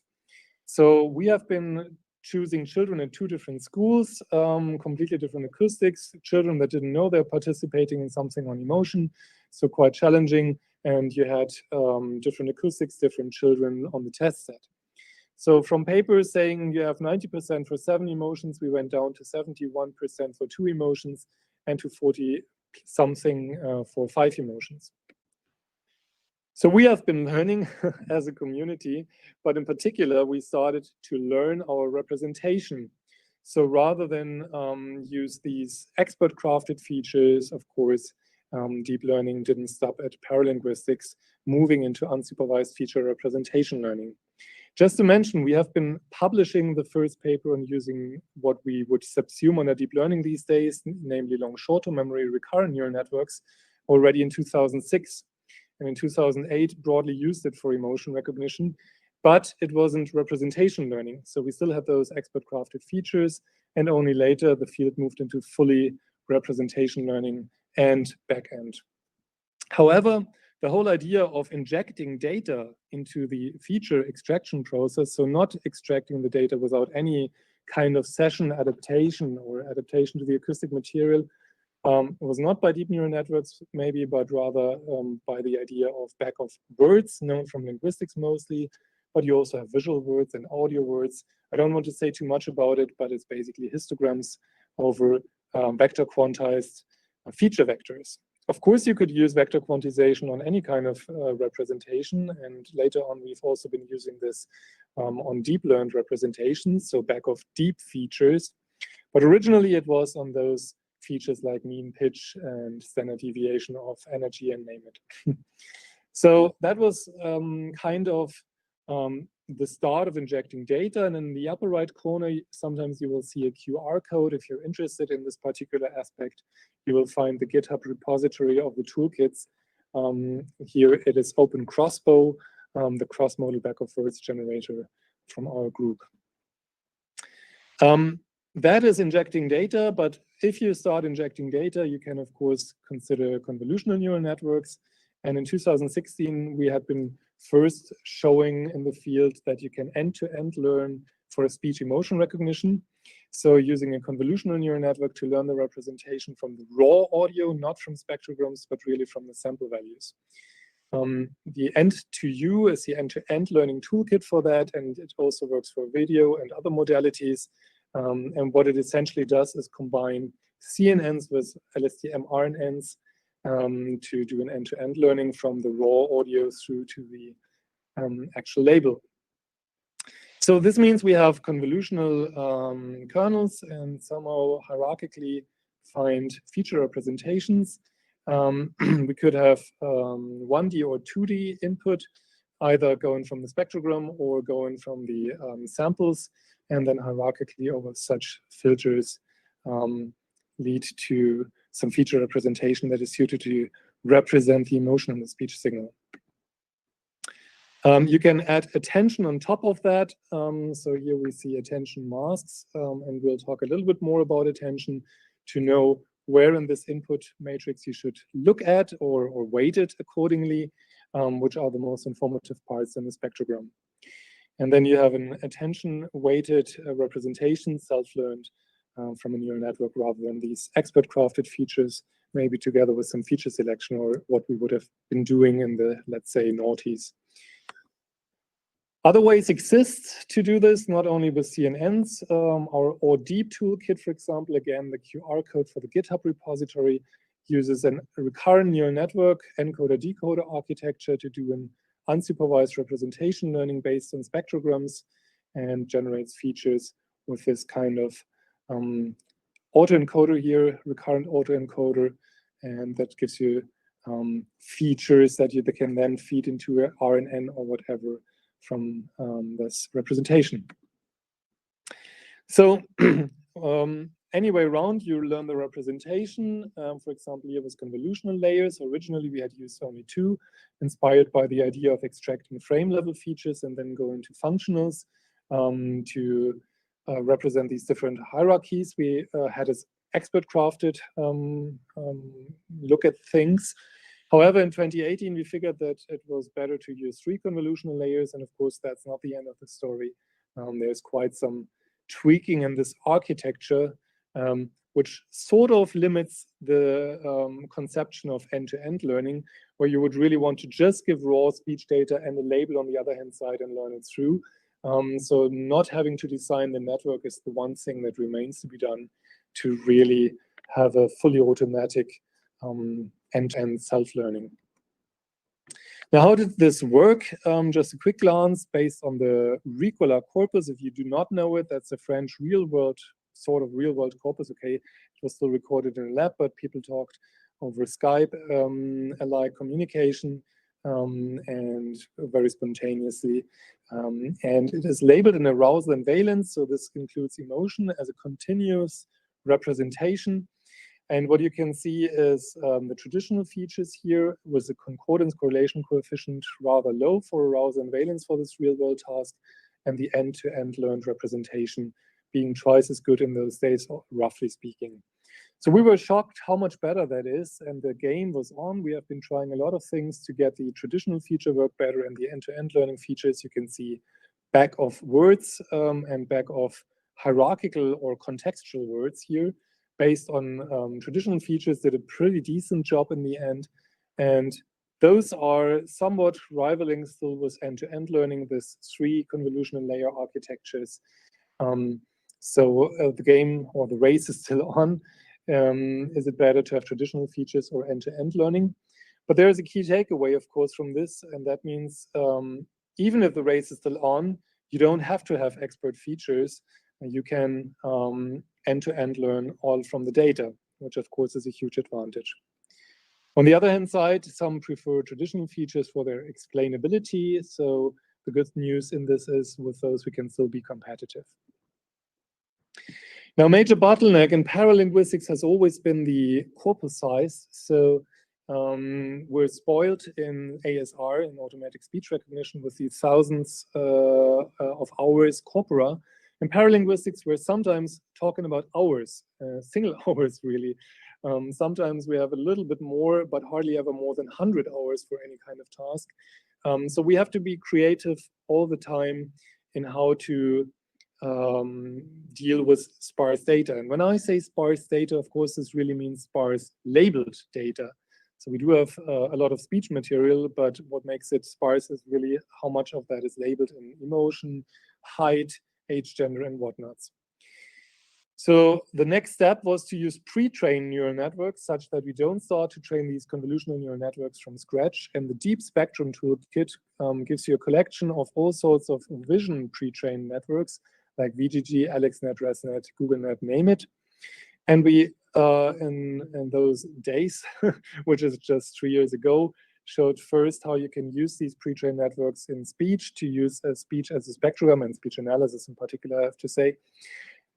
So you represent speech as a spectrogram, and then from that go into an image pre-trained network, and you use not the very last layer where it says if it's a car or a cloud or something, but you use the pre-final layers. For example, here, the last fully connected layer before the final one. So that is, for example, some 4,000 neurons, and that means you have 4,000 neuron activations of the pre-final layer as your features. Now, when we did this, for example, on the emotion challenge task with different conditions and compared it to the small feature set I have been showing and the larger feature set in clean, noisy, and denoise condition, also compared it to back of audio words. These deep features, simply using image pre-trained networks, have been on par and sometimes even better, which was another big shock in a way, because it means that we can just use networks pre-trained on millions of images without any adaptation or anything to lead to features which are informative enough to do a better job than our expert features. And a little later, pre-trained speech nets were more available. So at the beginning of this, there was hardly pre-trained networks available on audio so much, but more on images. And no surprise, this works very nicely also if you use speech pre-trained networks, for example, Wave to Letter, which is a ASR end-to-end trained network. And the only thing that remains to be seen is which of the layers activations do you choose. So here we have been looking at the EAT challenge, that is recognizing different types of food you're eating while you're speaking. The pre-trained network here was beating the back of audio words approach. It was also beating other participants from the challenge that had been using CNNs and LSTMs. So the idea of using pre-trained models is great, of course, because you have much more training data. They only use the data from the challenge. And using a speech pre-trained network, of course, is also a great idea. We're still lacking more experience, actually, in image pre-trained versus speech-trained pre-trained networks. But it looks good, of course, for speech pre-trained networks. Now, I've been mentioning attention on the input side of the convolutional neural networks, or in the representation part. We can also think of attention for time modeling here.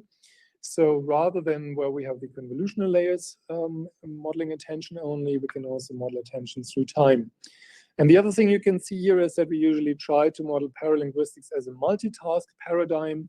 Here, different emotion dimensions, but we really try to go for fully holistic representation, meaning I put age, gender, height, and everything side by side, because then I get a full understanding of the person behind her audio and her words and can better model that. Now, coming back to this attention over time here, we have individual attention for each output here. And this would look like this. You have the audio wave, and these are the weights of the attention over time. And you can see for the same audio pattern, you're learning different attention for different tasks. So here in this example, you can see that it pays attention to other moments in time for arousal than for valence. And the same, of course, would be holding for, let's say, height, age, gender, and whatnots. And here yet another example, and it pays, again, attention to different parts over time. These days, we're using hierarchical attention. This is a rather recent work from 2020. And we're having frame level attention here, and we're having word level attention. This is a little bit, again, inspired by the idea of low-level descriptors and functionals, and the word is usually your meaningful unit of analysis. For paralinguistics, for example, I want to hear emotion related to a word. Let's say my boss would say, who gets a promotion? I'm interested in how he expresses Schuller in particular. I'm not so interested maybe in the words of other colleagues. So this is the idea of going twice over modeling attention, first at the frame level and then at the word level. So overall, we have attention on the convolutional layers and then temporal attention on frame and word level. I will not talk too much about linguistics today, but just saying that despite the name paralinguistics, so alongside linguistic, we always subsume big aspects to better model things like emotion, for example, or personality traits. And of course, we can also use CNNs there using any kind of word-to-vec or more modern architectures like birds and gloves. And we can use attention there as well, of course, to see which words are most important. Here, for example, boring, the German word is langweilig, is the most important word here to recognize arousal. And Other words are less salient, like water tap. Now, I hope you can hear the audio that I'm playing, but I wanted to give you one example of the systems at these moments, showing arousal and valence in a real-world audio setting. The dot moving towards positive, so this is positivity.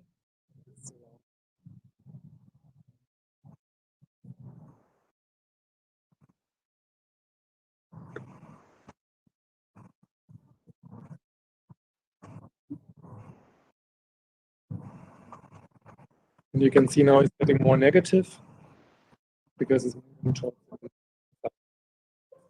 And in this example, we have a call center automatically putting through to a human because it didn't work with the automatic system.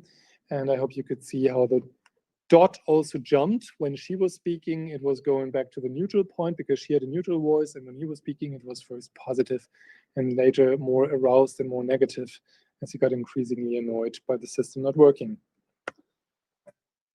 Now, coming back to compare, you see that in these days, a lot of, sorry for that, further states and traits were added to the menu of what we target. Some interesting ones moved also more into health. So, for example, recognizing autism from the voice, as autism is a socio-emotional disability, is always a disputed word, condition, let's say. We can also hear that to some degree.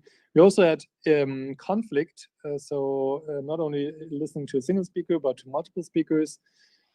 Social signals like laughing, sighing, so on, physical and cognitive load, Parkinson's disease, your native language, despite you talk in English, how native do you sound, deception, sincerity, many, many things more added to the menu. Interestingly, you can also consider parallel linguistics to replace other sensors. So not in the challenge, but outside of the challenge, we have been starting a research line looking into finding your heart rate from the voice, where we have been down to 8 beats per minute as an error, or had a correlation of 0.84. Skin conductance was a very small root mean square error blood volume pulse. Cortisol levels as they correlate with vocal behavior by stress, for example. But even facial action units, so hearing how your face is positioned because of the changes in the vocal tract, which should reflect in the audio signal. So in other words, the idea became to even more and more broaden up, coming originally from if a human can hear it in the voice, we should be able to hear it. Then going to if an expert can hear it, like a general practitioner or medical doctor, the computer should hear it. Going even beyond, like probably what a human wouldn't hear, what is the position of your face or your heart rate? If it should be in the audio, the computer should be able to hear it.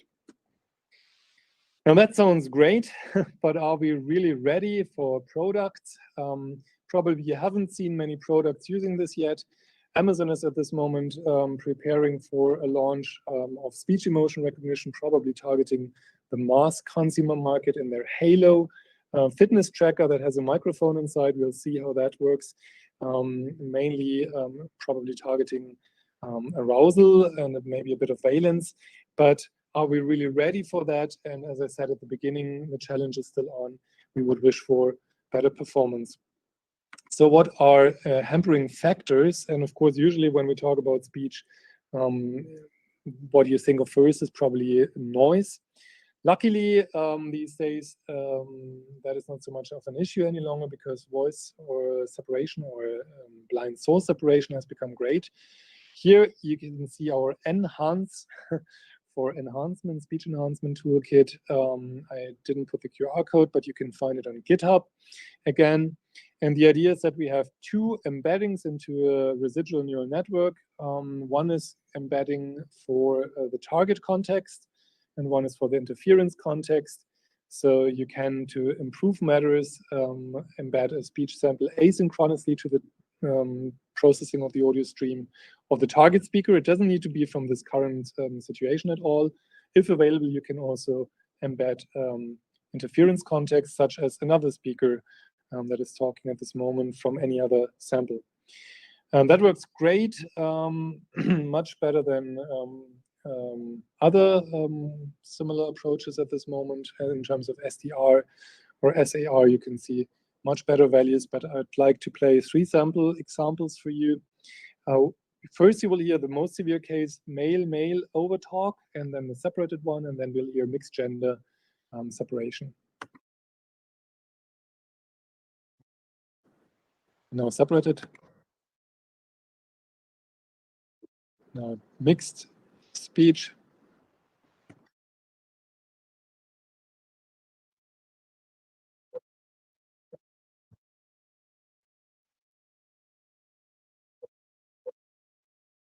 And finally,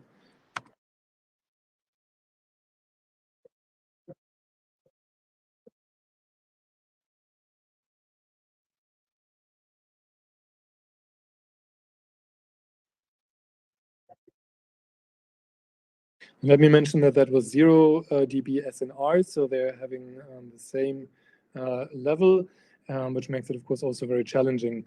Now, we have been looking into how does this impact on paralinguistics, and the good news is that noise is not much considered a problem so much.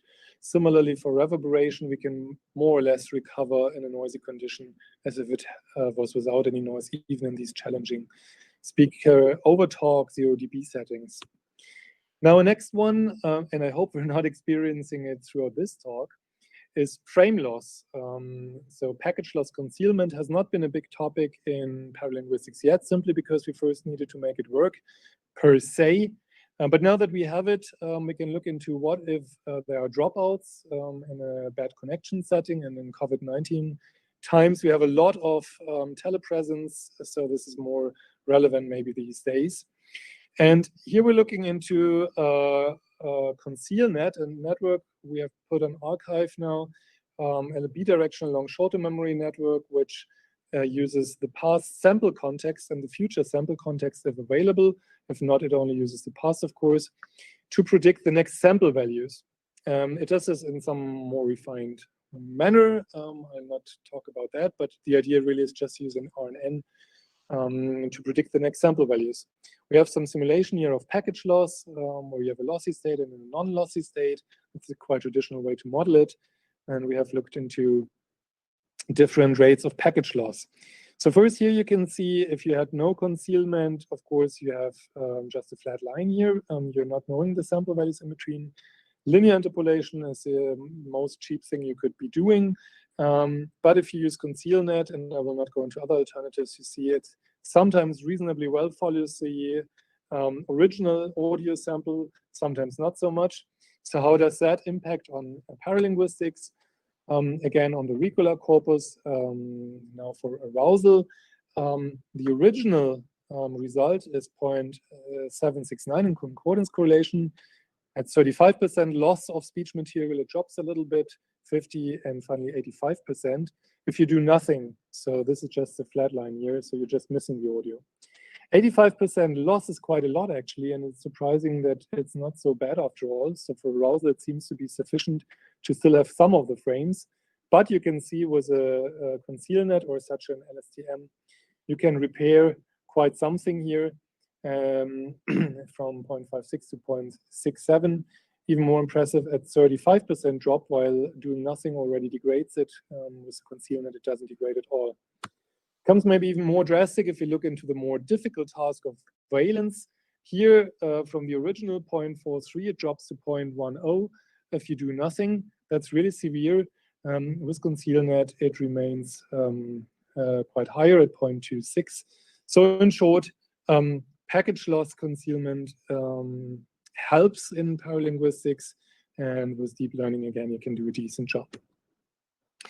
Now, if we think of applications, we also are faced with being efficient. So green paralinguistics in the sense that we're computationally efficient and memory-wise efficient.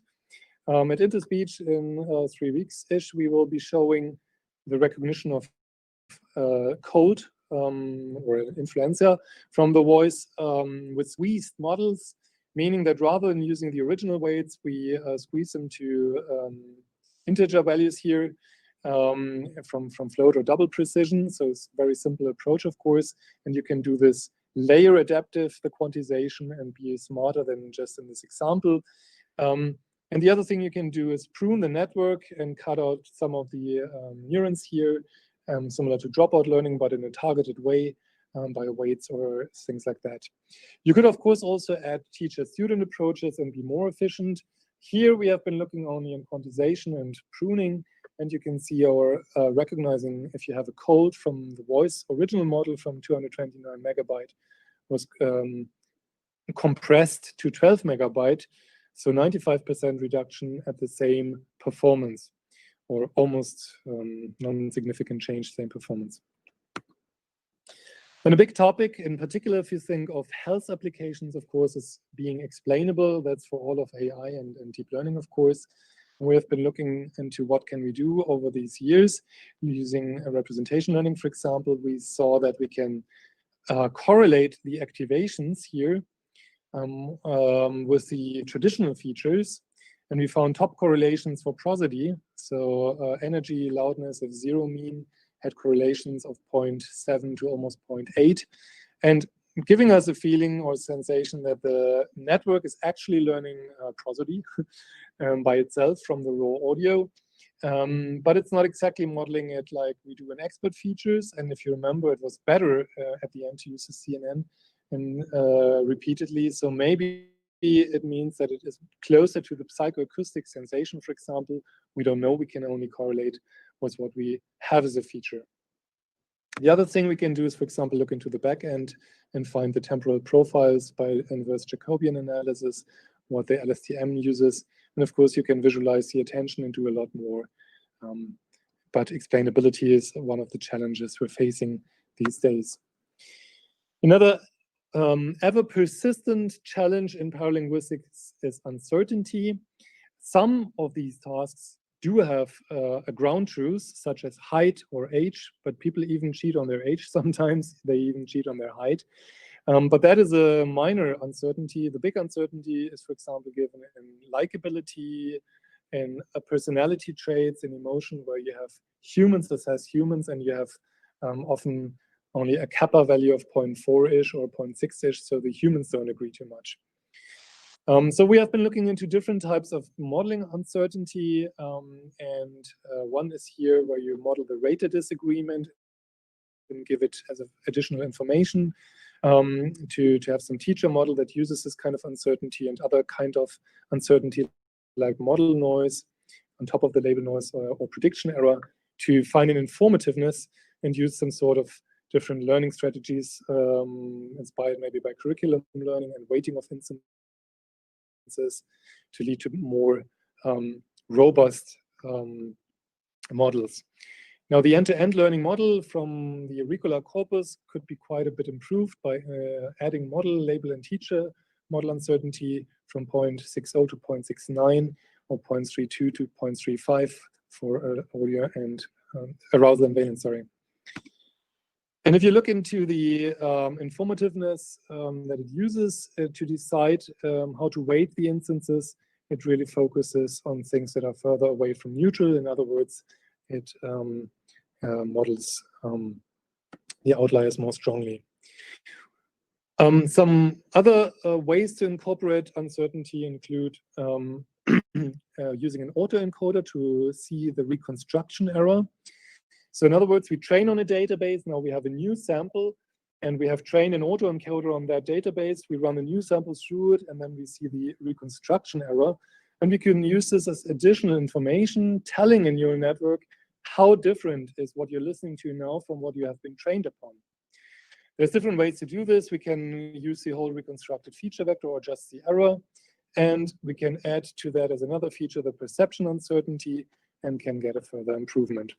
Overall, however, dealing with uncertainty is still an open topic, and we have to find still better ways to do that.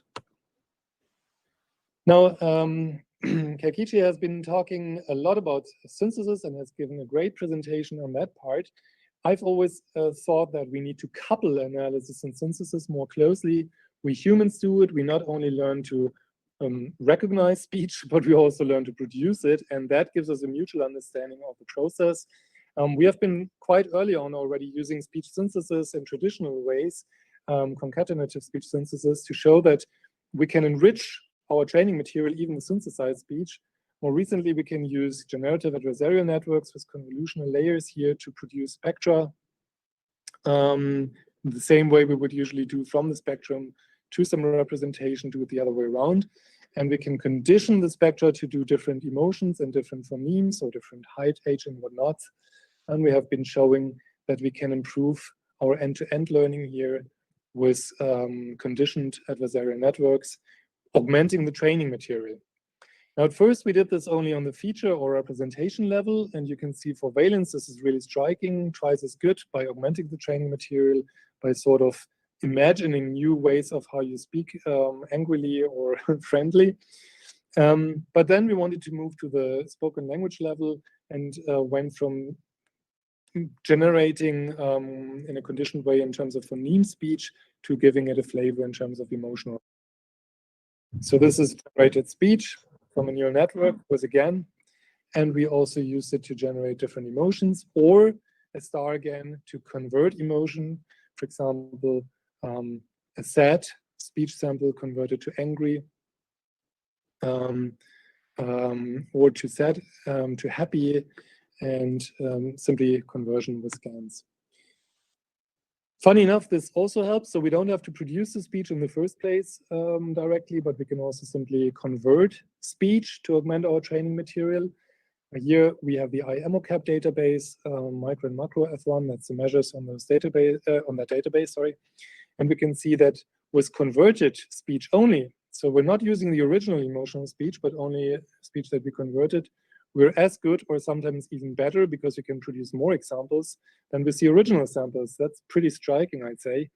And if you combine the two, we gain something on top. So the augmentation helps. In macro F1, you can see 6% improvement. How about humans, however? You can see that it helps in augmenting training material. The humans did find some examples perceivable as the way they should have been converted. For example, here, angry to sad, if we play the original angry sample, people do not perceive it as sad, but if we convert them, they are perceived as sad. But some of these pairs just didn't work. Here, for example, angry to happy didn't work, happy to angry didn't work, so if it's opposite valence, for example, we have problems. Now, speaking of adversarial networks, we also have to protect from paralinguistic approaches in the future if you provide technological solutions. In this way, maybe you don't want every system to know your age, height, personality traits, health state. So we have been starting to add adversarial noise, non-perceptible to humans, but able to change what a recognizer would have as its output. Here, for example, an angry sample perceived by the machine is happy, non-audible to the human thanks to adversarial noise. Now, I've been mentioning that when we go end-to-end from the raw material through to the actual label, we still have to design the network, and we have been starting to use reinforcement learning to self-design networks automatically. We have been approaching it gently, only choosing the cell activation type and the cell number. And on the crying challenge task, this is valence on infant crying, we could improve the end-to-end learned architecture that we had been giving as expert by 7% and reach the overall best setting by a automatically reinforced learned architecture, meaning that now we're not only learning end-to-end from raw audio to label, but we shape the network. But there's still some things more to be done here to be even more flexible, like the kernel sizes of the convolutional filter, how much do we pool, and where do we put attention, and so on and so forth. Reinforcement learning should definitely also be used not only to shape the network, but really to collect data. We have been doing this for engagement in a 2018 Science Robotics article, and could show that reinforcement learning helps tremendously to adapt to the user. These were autistic children, so quite a difficult task to recognize their engagement, given that autism is hampered in terms of, or autistic individuals have difficulties to express their emotion. And you can see huge gain here by using reinforcement learning throughout the usage of a system when it learned together with the children, reinforced to better understand their engagement. Now, the next topics I will just mention quickly because I'm running out of time, unfortunately. But to collect more data, we have been starting to look into federated learning, where we're not feeding back from users their audio, but just the weight updates of their deep neural networks locally to be collected, averaged, and then distributed to all. And this works like a charm.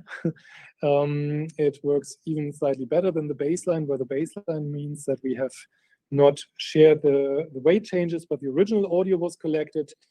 So this is a great idea and it works.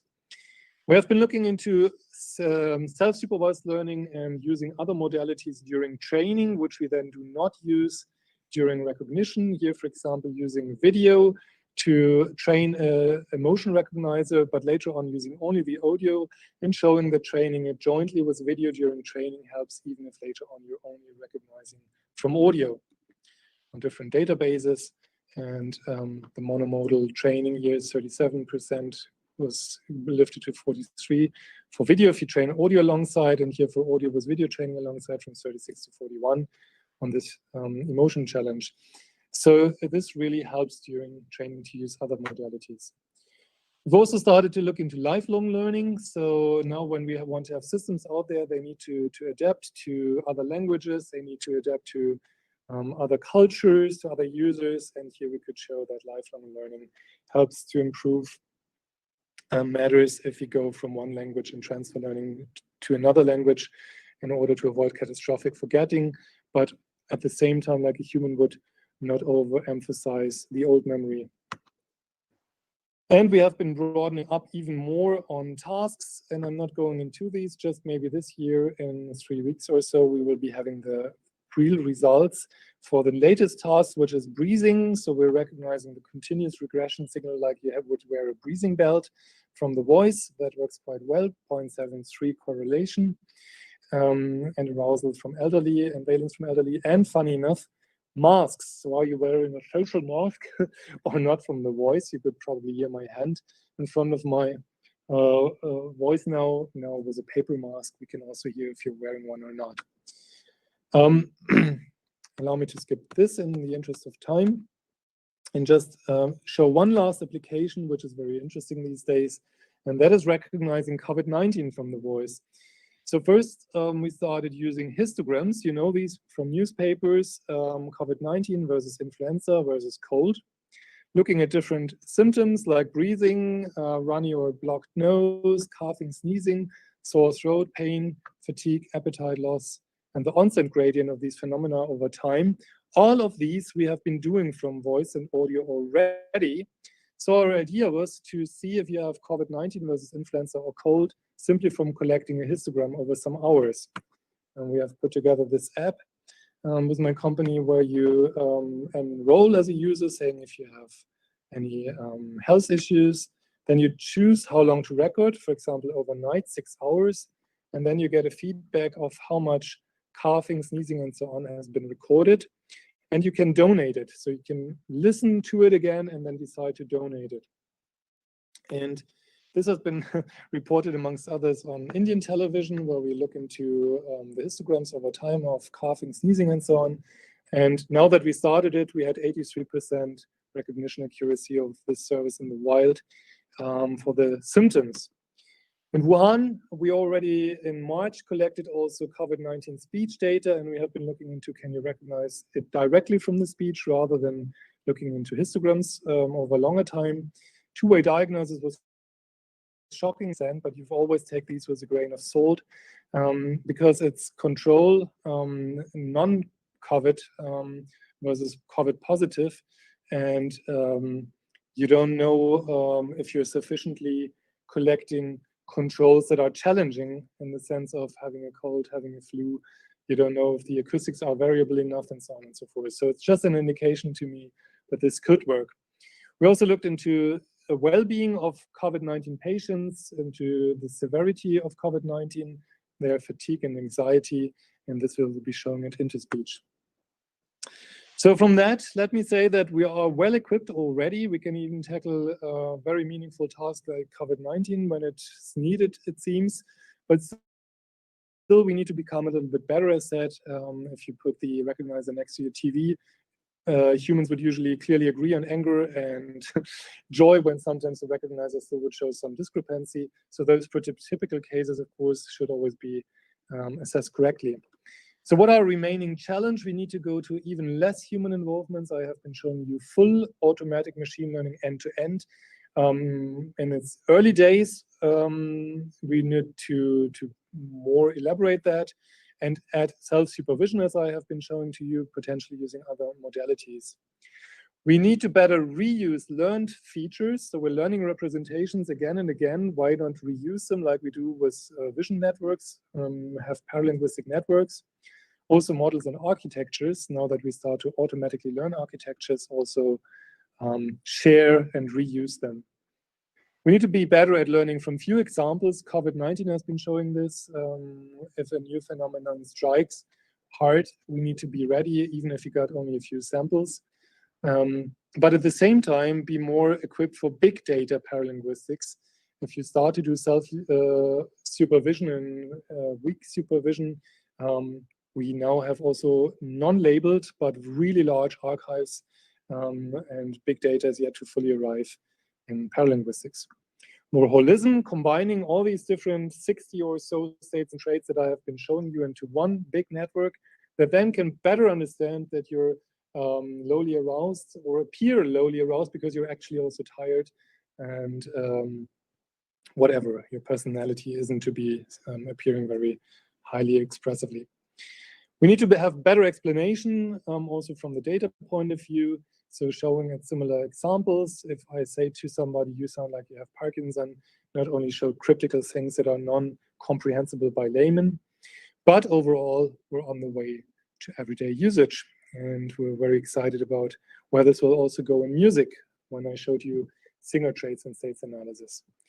Just a quick thanks to my teams in London, in Augsburg, and in Berlin and Munich. I can't show all the people from Modiring, that's 70 at the moment, but at least the PhD students and postdocs at the university chairs. A big thanks to all the funding givers. No time to really go through them.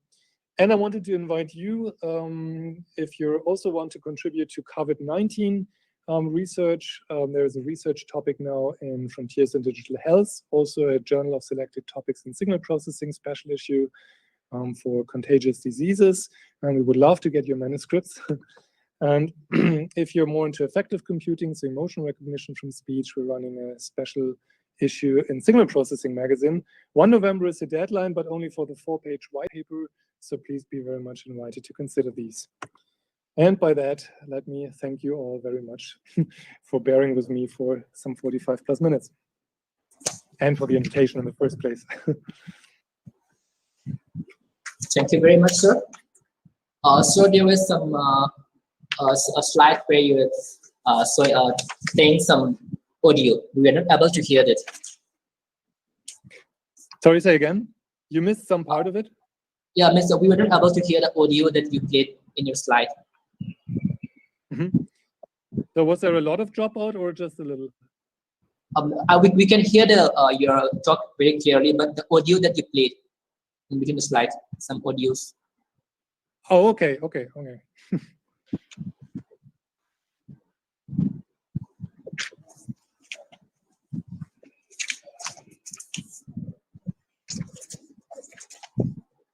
Any queries?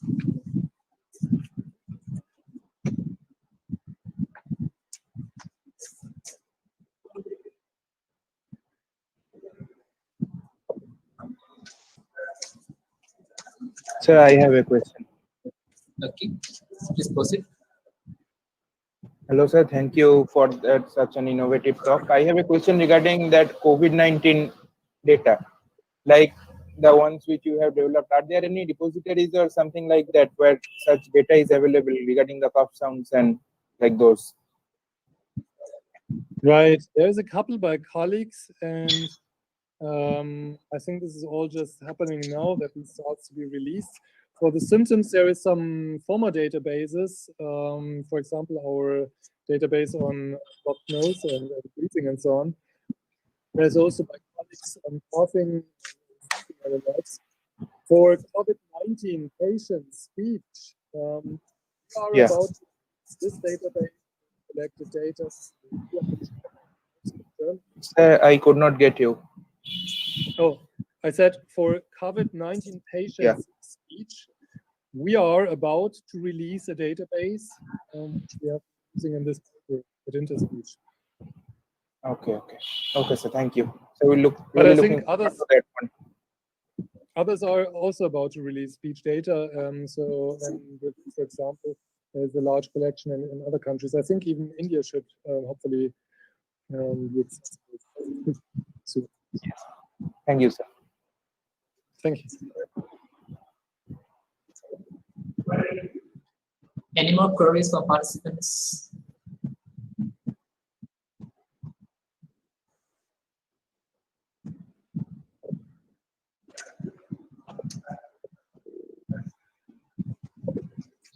So one query from my side, sir. Yes, sir. For example, we have singer who can mimic their voice both as male and female. So in those type of instances, can we exactly separate is male or female? Sorry, in the singing you said? Yeah. Singers who can sing both male voice and female voice. Right. Yeah. So if I understood it correctly, the analysis of overtalk and then looking into separate recognition of, say, emotion, gender, and the like is largely under-researched. We have been looking into gender, and that worked very well. But for most of the other paralinguistic states and traits, we do not really have a result.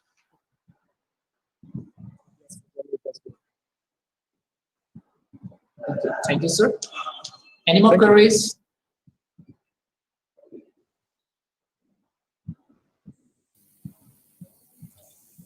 So I have one question. Thank you very much for a nice talk. And have you tested the emotion recognizer for foreigners' speech? Sometimes a way of expressing emotion is different by what they say, country. Yes. So we have been running in the Audiovisual Emotion Challenge recently transfer learning challenges where we had to go across cultures and languages. The database includes 6 cultures like Hungarian and Chinese and English, so partially quite different languages. And the good news in this is that some languages written of language family work well for transfer learning. If you're leaving the language family, and in particular Chinese as a tonal language was a challenge, of course. So this is why lifelong learning and general transfer learning are very important. And once we go into really bigger data, I think we will be seeing even more benefits from transfer learning across languages. Cultures is a challenging one also because it means that we somehow have to interpret what we're observing on a higher level.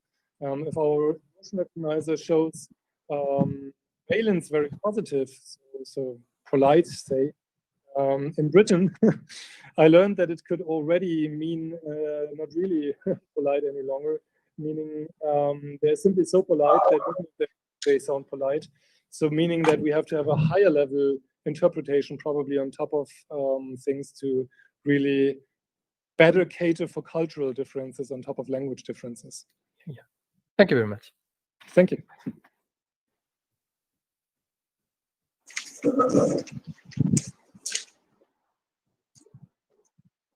I think no more queries. Thank you very much, sir. Now we will have lunch break for 1 hour. We'll resume the session at 1:30 IST. Thank you, everyone. We'll meet you again after lunch break at 1:30 IST. Thank you.